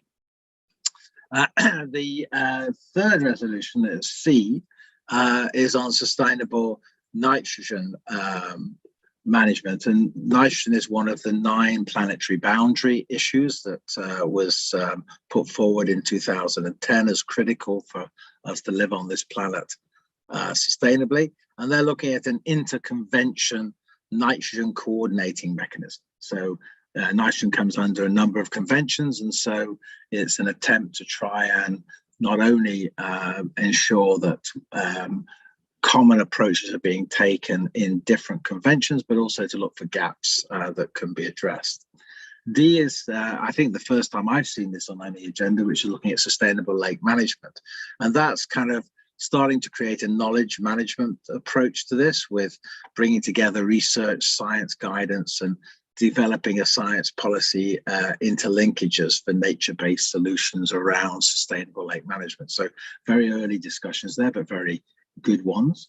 And then E is a draft resolution on mineral resource governance. Now, the existing international governance approach to addressing mineral resources is very fragmented, and they're suggesting setting up an open-ended working group on how to strengthen the environmental dimension of existing initiatives and standards, as well as the need to develop new voluntary and legally binding instruments towards filling environmental governance gaps related to minerals. So this is very similar to what the approach was 3 or 4 years ago with plastics. And so it's clearly setting in motion a process that could very well develop into another legally binding agreement. If I could have the next slide. So draft resolution F, put forward by Switzerland, who I have to say have played such a critical role in the issue of chemicals and waste, whether it's the Basel Convention, the ban amendment, or the work on mercury and otherwise. That's a consistent role that Switzerland has played in this area. They're looking at draft resolution on the sound management of chemicals and waste, and the SICOM process, as it's called, will have its conference prior to UNEA, and they want to, in a sense, set up a more ongoing process under SICOM. SICOM has a really relatively unique stakeholder engagement mechanism, which includes stakeholders on the Bureau. So it's a place where we'd love to see those examples brought into other areas of environmental management. G is a concept note by a number of countries, and it's to create a science policy panel on chemicals, waste, and pollution. We have one, IPBEST for biodiversity. We have one, IPCC for climate, and this would then, in those 3 main areas that UNEP will be focusing on the medium-term strategy, create the science base for moving forward on chemicals, waste, and pollution. So a really good one. H deals with nature-based solutions supporting sustainable development, and it's trying to address a number of the factors that impact on that, and making suggestions on how to reduce the impact of biodiversity loss, urbanization, and fits into the discussion that you could argue has been in the Convention on Biological Diversity, but also more recently in the UNFCCC meeting in Glasgow. And then you have one on accelerated adaptation measures to secure water quality. Water isn't really owned by any UN agency. It's not a kind of the focus of one. There's a very good interagency group called UN Water, which includes stakeholders and meets at least once a year at the Stockholm Water Week, where stakeholders are engaged. And in fact, Stakeholder Forum actually was involved in writing one of the chapters of the World Water Report, which is one of the things that UN Water leads on. So this is a good discussion. It's needed because we will be suffering a 30% shortfall in water availability by 2030. And I don't see this issue being addressed at the moment in the next year by anyone else. It will be addressed by a conference on water, which will be happening in 23. And so this, in a sense, kind of lays some basis to that. If you could move to the next slide. So we have a number of resolutions presented by Eritrea, which is clearly at the moment the chair of the African group, one on the green recovery and one on the circular economy. So both very important. Green economy, UNEP FI has been playing a really critical role in that, and we saw that through the Mark Carney initiative on the net zero for the finance markets at the UNFCCC. And then the circular economy, if we can start to get some of these conventions building into their approach to circular economy, then we'll start to make the circular economy become part of the narrative which we need to have. And this is important for things like solar panels on roofs. At the moment, we're just putting them into the waste stream. We need to create a circular economy so that we don't put them into the waste stream. There's an announcement also from Eritrea on a resolution on biodiversity and health, where they don't have a link. It means we don't at the moment know those resolutions. There is one now up on the website on animal welfare. It's proposed by a number of governments, led by Ghana.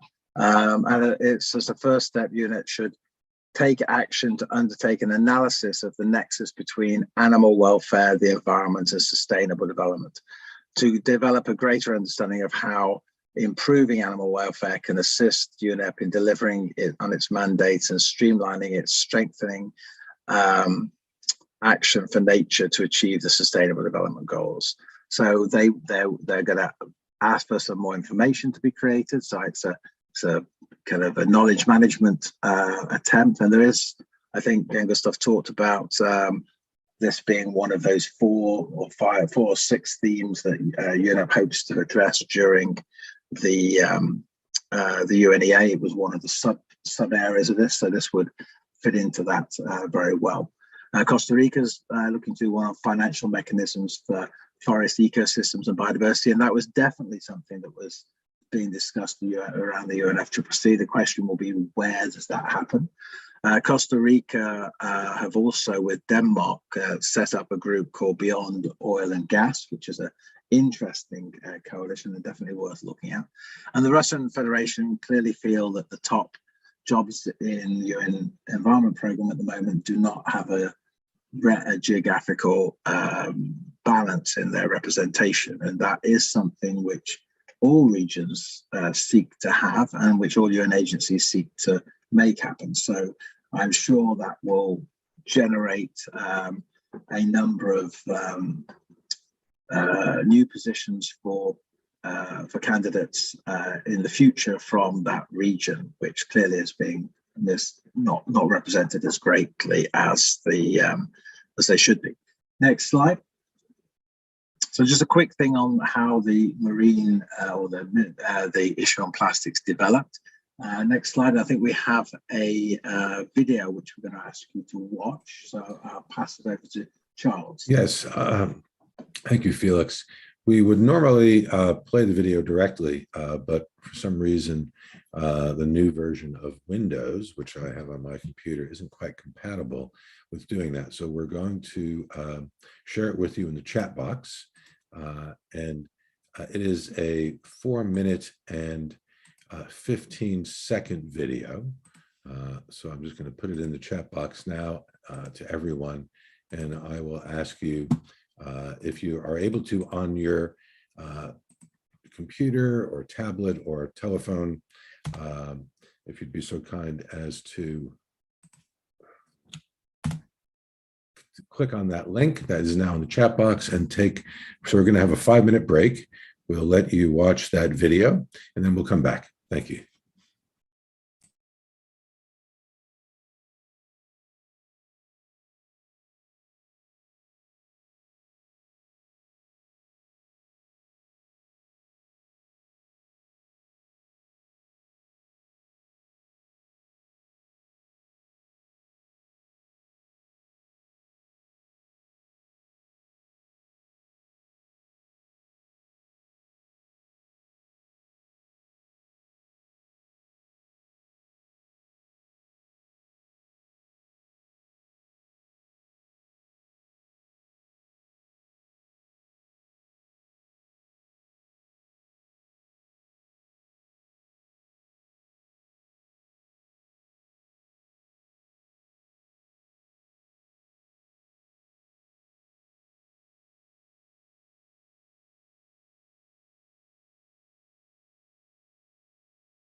Okay, I think, Felix, we can come back in and, yep, I've seen some of our colleagues are finished, so I think you can hand it back to you, Felix. Thank you. Yeah, have you moved to the next slide? Thank you.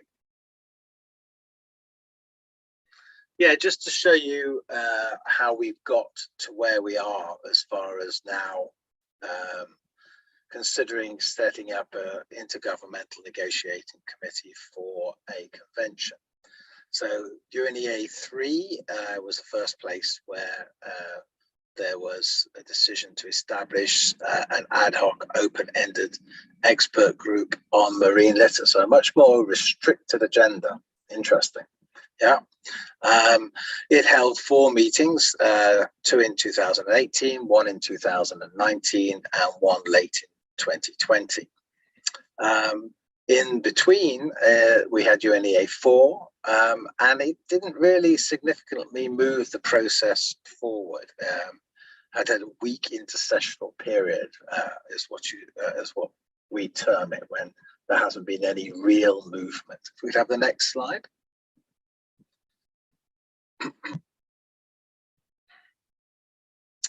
So a number of governments, though I have to say much of the background work was done by the government of Norway to set this up. Then they took a step back, held a preparatory meeting for a ministerial meeting. That preparatory meeting was in May, and as you will see, the selection of these countries was done on purpose to have one country from 4 of the major UN regions: Ecuador for Latin America and the Caribbean, Germany for Europe, Ghana for Africa, and Vietnam for Asia. And by choosing them, they were clearly tasked with getting colleagues on board in the region. The ministerial conference happened in September this year. If we could have the next slide. I didn't attend the preparatory meeting, but I did attend the ministerial, and I was amazingly impressed by how choreographed the whole process was, and how many ministers endorsed, or representatives of governments endorsed, the move towards an INC. And so the Minister Declaration gave an idea of what the elements for that INC should be, or at least the setting up. It must have a common goal, common vision, objectives, for what would be a potentially global instrument, must set up in there what it expects as far as data monitoring and reporting. And that's really important because we've only just sorted out, in a sense, the outcomes from the Paris Climate Agreement in the Glasgow summit, as far as what the starting date, and in certain cases, what data is being collected, so you can look at each country in a similar way. So setting that up at the beginning is crucial. And what measures that should be addressing a life cycle approach in the context of addressing getting plastic pollution and, of course, marine litter as well out of the system. And that should be done where possible with some dialogue with industry and consumers. And that as this is a transboundary issue, it's about national, regional cooperation, coordination, and implementation. So there would need to be elements within a draft convention that would address that, and then there would have to be issues deciding on what to do as far as finance and technical support for member states to address this issue. Next slide. So if we agree to an INC to be developed, the suggestion from the ministerial meeting was that it should be a comprehensive approach to prevent and reduce plastic pollution in the environment.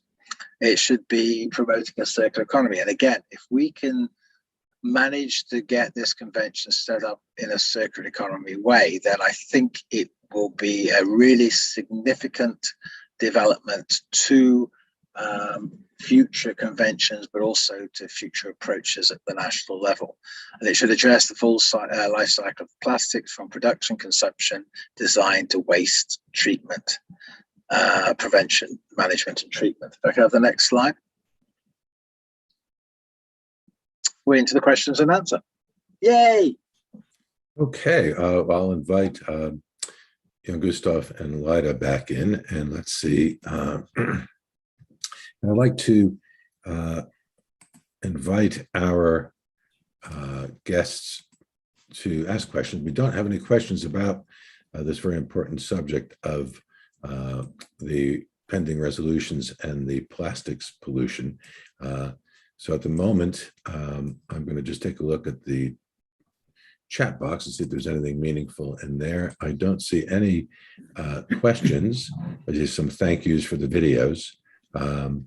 So we don't. So the video was a great hit. We don't have any questions in the Q&A. So I have to say, do any of you, Felix, Jan Gustav, or Lida, want to make any comments on that last section before we move on to the next and final section?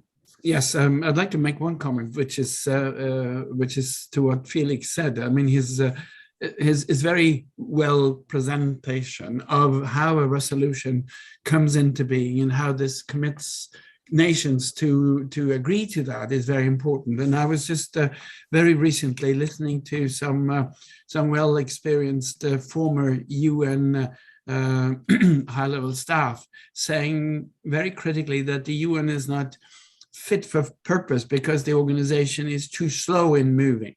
And if you look at what's happening with remote controls and the digital world, you think that everything should be moving at high speed.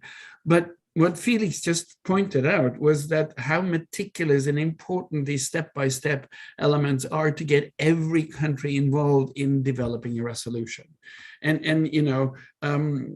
They were all the workshop that I listened to actually just last week was saying that the necessary agreement that UNEP that the UN always tries to get, that everybody agrees to it, sort of on a consensus principle, is outdated. And I'm not sure this is true, because one thing which this slow consensus principle actually allows every country to have is an ownership of the process. And I think what Felix has now just explained on how the declaration and possibly the convention on plastic well illustrates this. And as this process, yes, that's taken a few years, but it also continually builds on the science which is collected over time. And there is an interplay between governments and non-state stakeholders.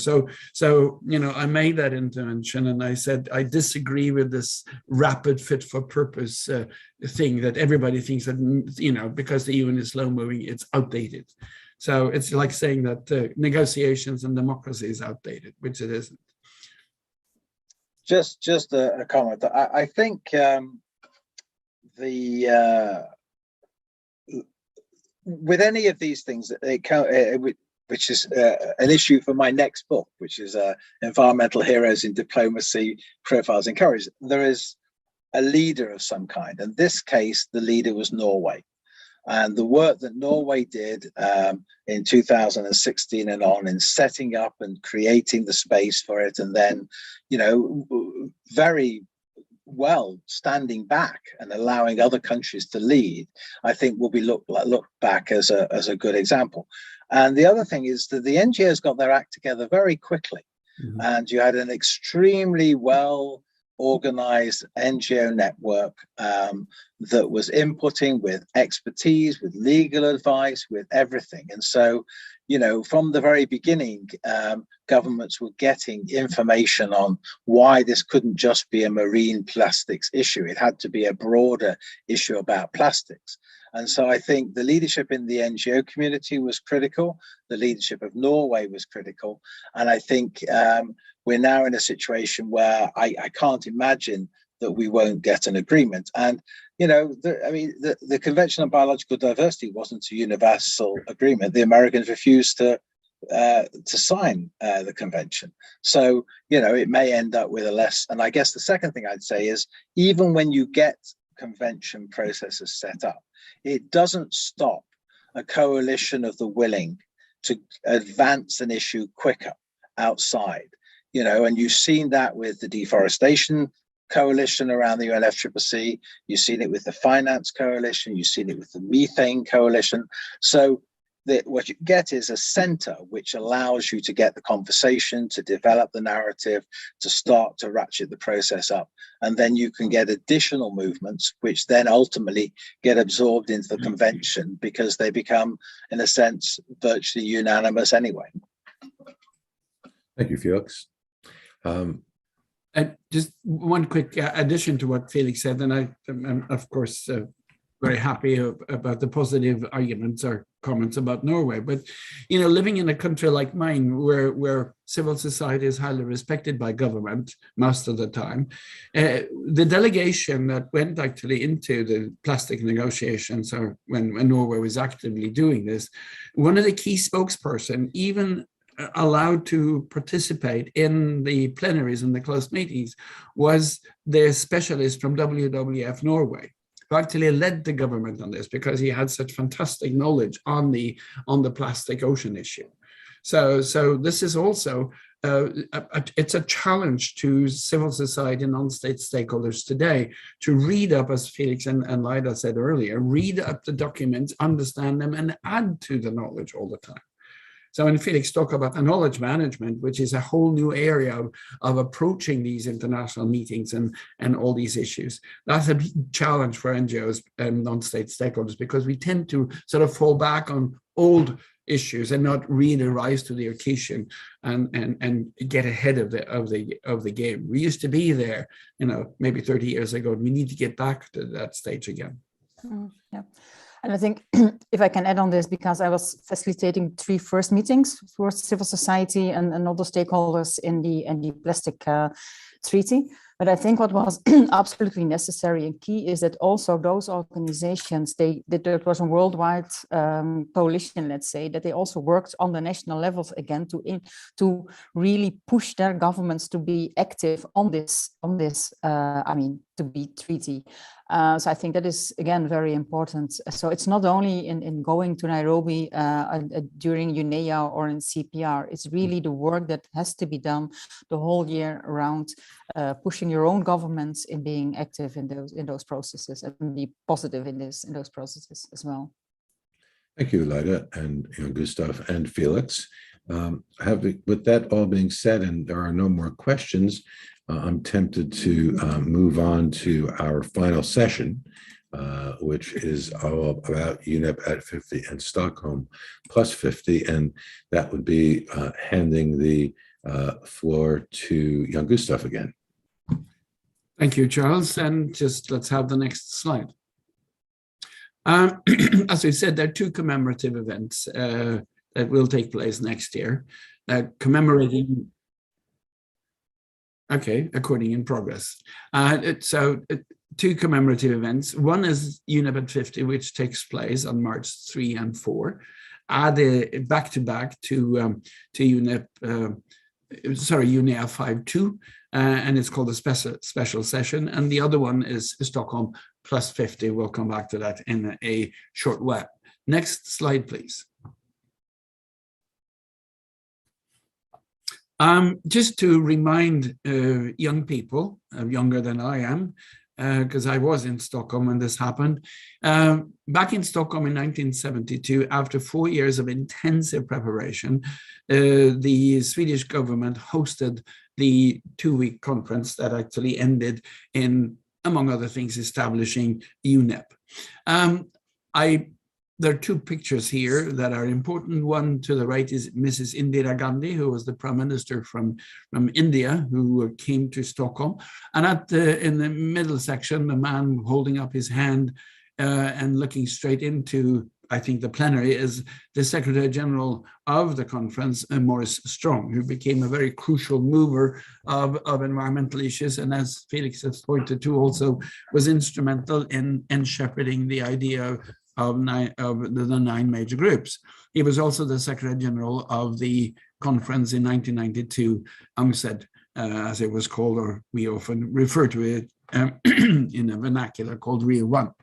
So this is when, you could say, all started, and it led to a number of key decisions that we are still, I think, taking advantage of. Next slide, please.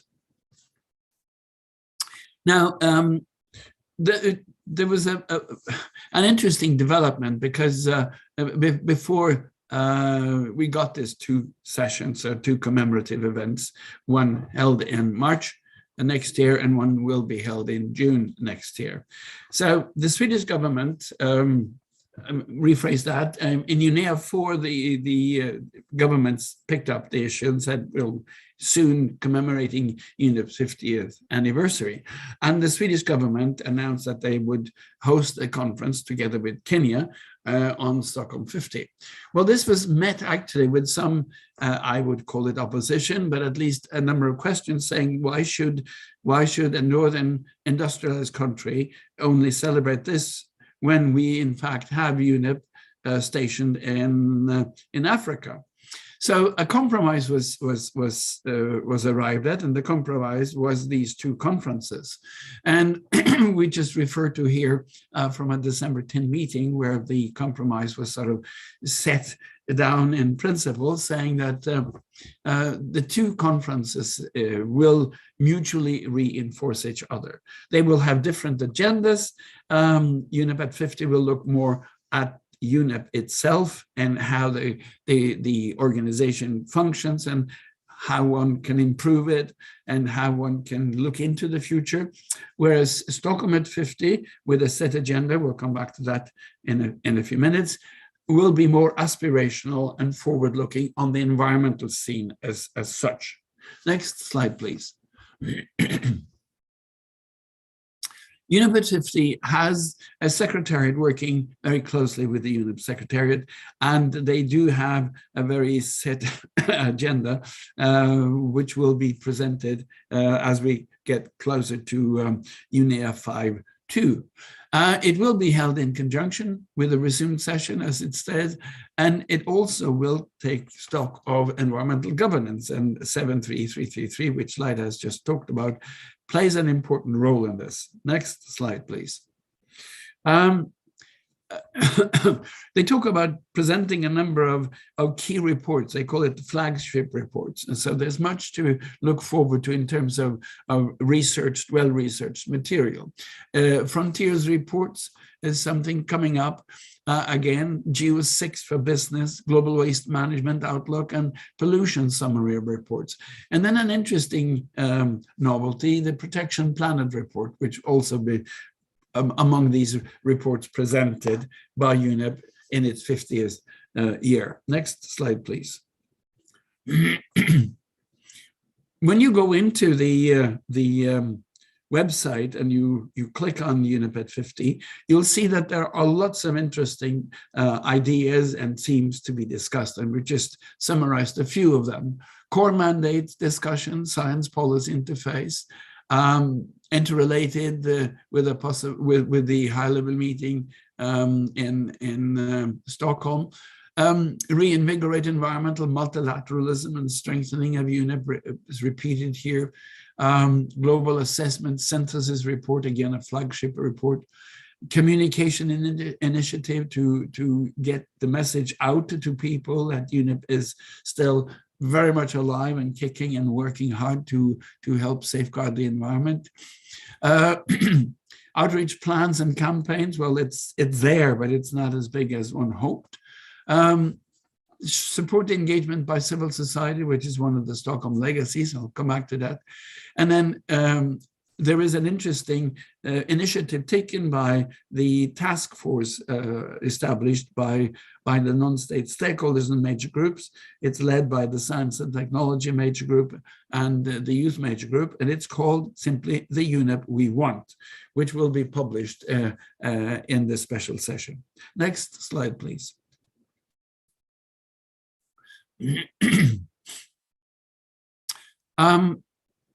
There will, of course, be a very, very challenging agenda on the special session, and we know that participants have a tendency to deviate from the agenda, but they will try to sort of aim at a number of issues, and the flagship reports with their themes will be one. focus. Legacy publication to be launched is another one. And the legacy publication will, of course, also refer to some of the history all the way back from Stockholm. You have the global assessment dialogues, and you have also other elements that will come up, all about strengthening UNEP's mandate. Next slide, please. And then we have a few months later, in next year, Stockholm Plus 50 on the 2nd and 3rd of June in Stockholm. Next slide, please. The other way. No, you're going the wrong way, Charles. We want to go forward. And one more. There we go. The legacy of the 1972 conference is important to remember because it has given us a basis for the work we're doing today. In the center here is the picture of Olof Palme, the other high-level person in Stockholm. There were only two state leaders or heads of state, Indira Gandhi, as I mentioned, and Olof Palme, Prime Minister of Sweden at the time, who then, of course, also functioned as the host for the conference. Now, the Stockholm conference gave us a number of issues. First of all, it secured that the environment was firmly placed on the global agenda. So an institutional home for that. We also saw the beginning of environmental governance at a different level than was thought of at the moment, because it was the first time that civil society and non-state stakeholders were allowed to address regularly the official plenary. And this changed all future meetings, multilateral meetings, not just inside the UN, but also outside. So a very important contribution to building global democracy was made. We had an institution now for environmental law, and we had also an institution for science and the environment. And also we see what we could call the beginning of environmental diplomacy. To the far right here in black and white, you have the plenary session in Stockholm in 1972. Next slide, please. Now, the Swedish and the Kenyan government approached the UN General Assembly and said, we would like to have a UN General Assembly resolution. And two resolutions are made today or agreed on. One was agreed to on the 24th of May this year, which was a so-called enabling resolution. And later this year, in September, you got the modalities resolution. The theme, the official theme for the Stockholm meeting is Stockholm Plus 50, a healthy planet for the prosperity of all, our responsibility, our opportunity. And UNEP was to serve as a focal point, secretariat supporting the Swedish government and the Kenyan government in organizing this meeting. And then a number of generic themes were identified in the resolution itself. Then the modalities resolution structures the organizational arrangement. It follows a set agenda for the 2 days. And then you have also leadership dialogues. We'll come back to that in a second, and the themes. A concept note with background papers are being written, and they will be published sometime in March. There will be a one-day preparatory meeting for the Stockholm conference in April. A date which has been announced is the April 1 in New York. And one thing which is very important there is, of course, accreditation and participation. Now, the modalities resolution sets out all the NGOs and non-state stakeholders that are allowed, but it's a formal system. So one has to abide by the accreditation procedures. A little while ago, the Secretary General of the UN, Guterres, appointed Inger Andersen, the Executive Director of UNEP, as the Secretary General of this conference. Then, of course, we know then from discussions held a year and a half ago that the ambitions for both these meetings were high. And I know that many non-state stakeholders were highly disappointed when the outcome is just a mere summary of discussions. Now, lots of people have said, well, it allows actually the meeting itself to address almost anything that is relevant to the title. And because you don't need the negotiations and the necessary agreement, so there will be just a number of very strong statements, hopefully from all the nations participating there. But then I would like to add also, which is important, because civil society and non-state stakeholders, major groups, will participate actively. And I think it's very important that statements and background papers even produced with relevance to the title and the theme itself from non-state stakeholders be annexed to this report, as it is a summary of discussion. This has been done before, so there is precedence, but often these elements that pertains to non-state stakeholders are forgotten in the last issue. So we'll have to be vigilant about that. Next slide, please. Took this picture because I think it's important, and it pays tribute to the two key people. We should have had Olof Palme here as well, but this is Indira Gandhi greeting Maurice Strong at one of the opening sessions. And she prioritized the environment so high that she flew in 1972 to participate in this conference. And it's interesting, it was an all-encompassing meeting or conference. The only bloc that didn't participate was the Soviet bloc and their satellite states at the time. They for a number of reasons, they didn't want to participate. So there was not that well Eastern European and Soviet bloc representation. But picking up the challenges from Stockholm and all through UNEP's 50 years work, there are principles of engagement that should inspire the Stockholm 50 meeting. It should be an intergenerational responsibility. We know that Sweden and youth launched a youth initiative during the Glasgow meeting. It should be looked at as an implementing opportunity, at least inspiration to implementation and going a new way. So maybe we should push for what Felix just mentioned, the Science Policy Innovative Forum. And it should be interconnected and inclusive. So very high ambitions on these levels. Next slide, please. And then the themes, of course, a number of stakeholders are now getting engaged, and they want to have perhaps their own agenda or their own issues discussed. And the environmental law and governance issues have been prominently referred to by lots of non-state stakeholders. They would like to also discuss the ecocide issue into legal instrument, strengthening UNEP and UNEA as a UN bodies. Some also talk about now pushing for UNEP as a specialized agency. And of course, as I said, the youth will be also having their own position and work stream here. And they made a statement a while ago saying, we want to make UNEP and the environment shine again. Next slide, please. Which I believe, yes, it's about the leadership dialogues. Now, this is from the resolution, the modalities resolution, and you see here 3 themes identified.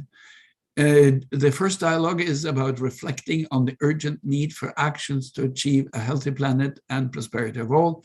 The second one is titled Achieving a Sustainable and Inclusive Recovery from the COVID-19 Pandemic.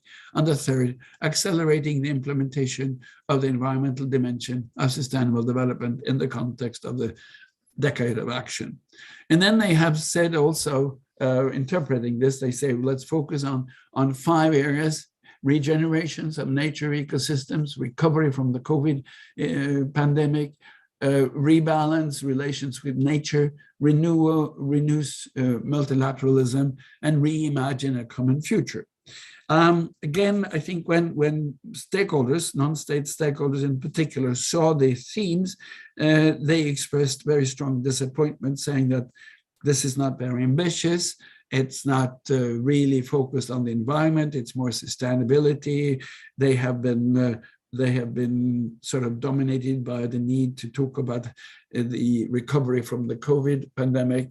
So there was some expressed disappointment from non-state stakeholders at the moment. One initiative which is being developed is that pending finance, there might be an environment festival around the Stockholm meeting leading up to the 2 days of the meeting itself. But we know that from these resolutions, non-state stakeholders will be given a seat at the table at all these dialogues, and they will also be participating in the official meeting under the items that are listed as the agenda for the 2 days. Next slide, please. This is again a roadmap now going to Stockholm on June. We've already passed September and October. We're in November, December. I'm not going to go into details because you are able to read yourself. And if you go to Stockholm Plus 50 under UNEP, you'll find this very quickly there. But I just want to notice that at the very bottom, and I would like to say, you know, this is the foundation, is major groups and stakeholders engagement, including the private sector. So the ambitions are there to involve as many stakeholders as possible. Next slide. And of course, as I said earlier, when the outcome was identified, there was expressed disappointment among many non-state stakeholders. Outcomes are recommendations that contribute to the environmental dimension of sustainable development to accelerate implementation of the commitments in the context of decade of action and delivery for sustainable development, including a sustainable recovery. It's a long sentence, as often UN sentences are, but as I said, many reacted saying that this is not ambitious enough. And then it's going to be just a summary of the discussions held during the international meetings, and this will be presented by its two presidents without being negotiated. And we need to be sure that the statements and the papers produced within the bounds of reasons that are available to us in an international meeting, but these papers produced by non-state stakeholders must be annexed to the official report. We'll see. There is time to get engaged. There's time to challenge, and there is time to come up with ideas. We will have to make the commemorative events in next year not two isolated events, but part of the future that we want to develop. And I think this was the last slide, Charles? Yes, it is. Yes. So I'll ask Felix to come back in. I will also mention that Lyda has had to leave us. She has another meeting beginning at the top of the hour. So let us focus on the questions that might be coming in. And at the moment, there are no questions in the Q&A box. I do encourage our guests to think about some questions regarding UNEP at 50 and Stockholm Plus 50 and any related matters. But in the meantime, I think I have to depend on Felix if he has any comments on this particular subject before we start wrapping things up. No, Jan Gustaf's the expert on this. I've not been keeping as much brief on it as he has. Okay, thank you, Felix. Jan Gustaf, no questions at the moment. I'm going to take a look at the chat box. No matters in the chat box either. And I think, we've been going at this for just about 4 hours. I imagine our guests are getting a bit fatigued. And so I don't want to drag it on unnecessarily. So as there are no questions, why don't I just give each of you a 1 minute opportunity to just generally wrap up on what we've discussed today, and then I'll close the session. Yeah, sure. I mean, I think we've tried to give you some of the tools that we use to be effective in these intergovernmental negotiations. We've tried to give you some of the knowledge so that you're approaching these meetings knowing what you need to be able to have read or be aware of what's available. And we hope that makes, should UNEA 5.2 be in person, we hope that makes you a much more effective participant by having done this workshop. I would sign on to what Felix said, absolutely. And one thing which is interesting to me, and which was referred to almost by every one of the dialogue sessions that took place under UNEA 5.1, was that these diplomats said, online meetings are good, they are a technical novelty, and we can certainly use them, but when we negotiate, and this is what Felix also said in his first session, when we negotiate, we build relations, and you can't really build relations through a screen. You need to be able to have meetings in persons. And this is repeated by almost every statement. And then one more thing that I never stop repeating: do read the documents that are available, come prepared. Because as one said once in our capacity building sessions, these summits or these top-level meetings or these conferences are actually the exams of the UN, and you don't come to an exam unprepared, unless you want to fail, of course. But we don't. Thank you. Well, thank you, both of you, for those wise closing words. With that, and as there are no more questions, I think it's time to begin to wrap things up. So I will do that if you'll just bear with me a moment. I would like to say thank you to everyone for joining us today from the Asia and the Pacific region of UNEP, and in particular, thanks to the United Nations Environment Program Civil Society Unit for their cooperation and contributions to this work. Also, a big thanks to Jan Gustav, Lyda, and Felix for delivering today's rich and unique content. Now, as mentioned earlier, this webinar has been recorded, and that recording, by way of a link to the Stakeholder Forum YouTube page and the copy of the presentation, will be posted on the Stakeholder Forum website within the next 24 hours. You'll actually get a link to that by way of an automated email from the Zoom platform. Then you can go and copy and paste that into your browser and go right to the webinars page. Finally, a short survey will pop up when the webinar ends. So please take a few moments to complete that. Thank you for joining us. Best wishes to all of you, and goodbye. All right.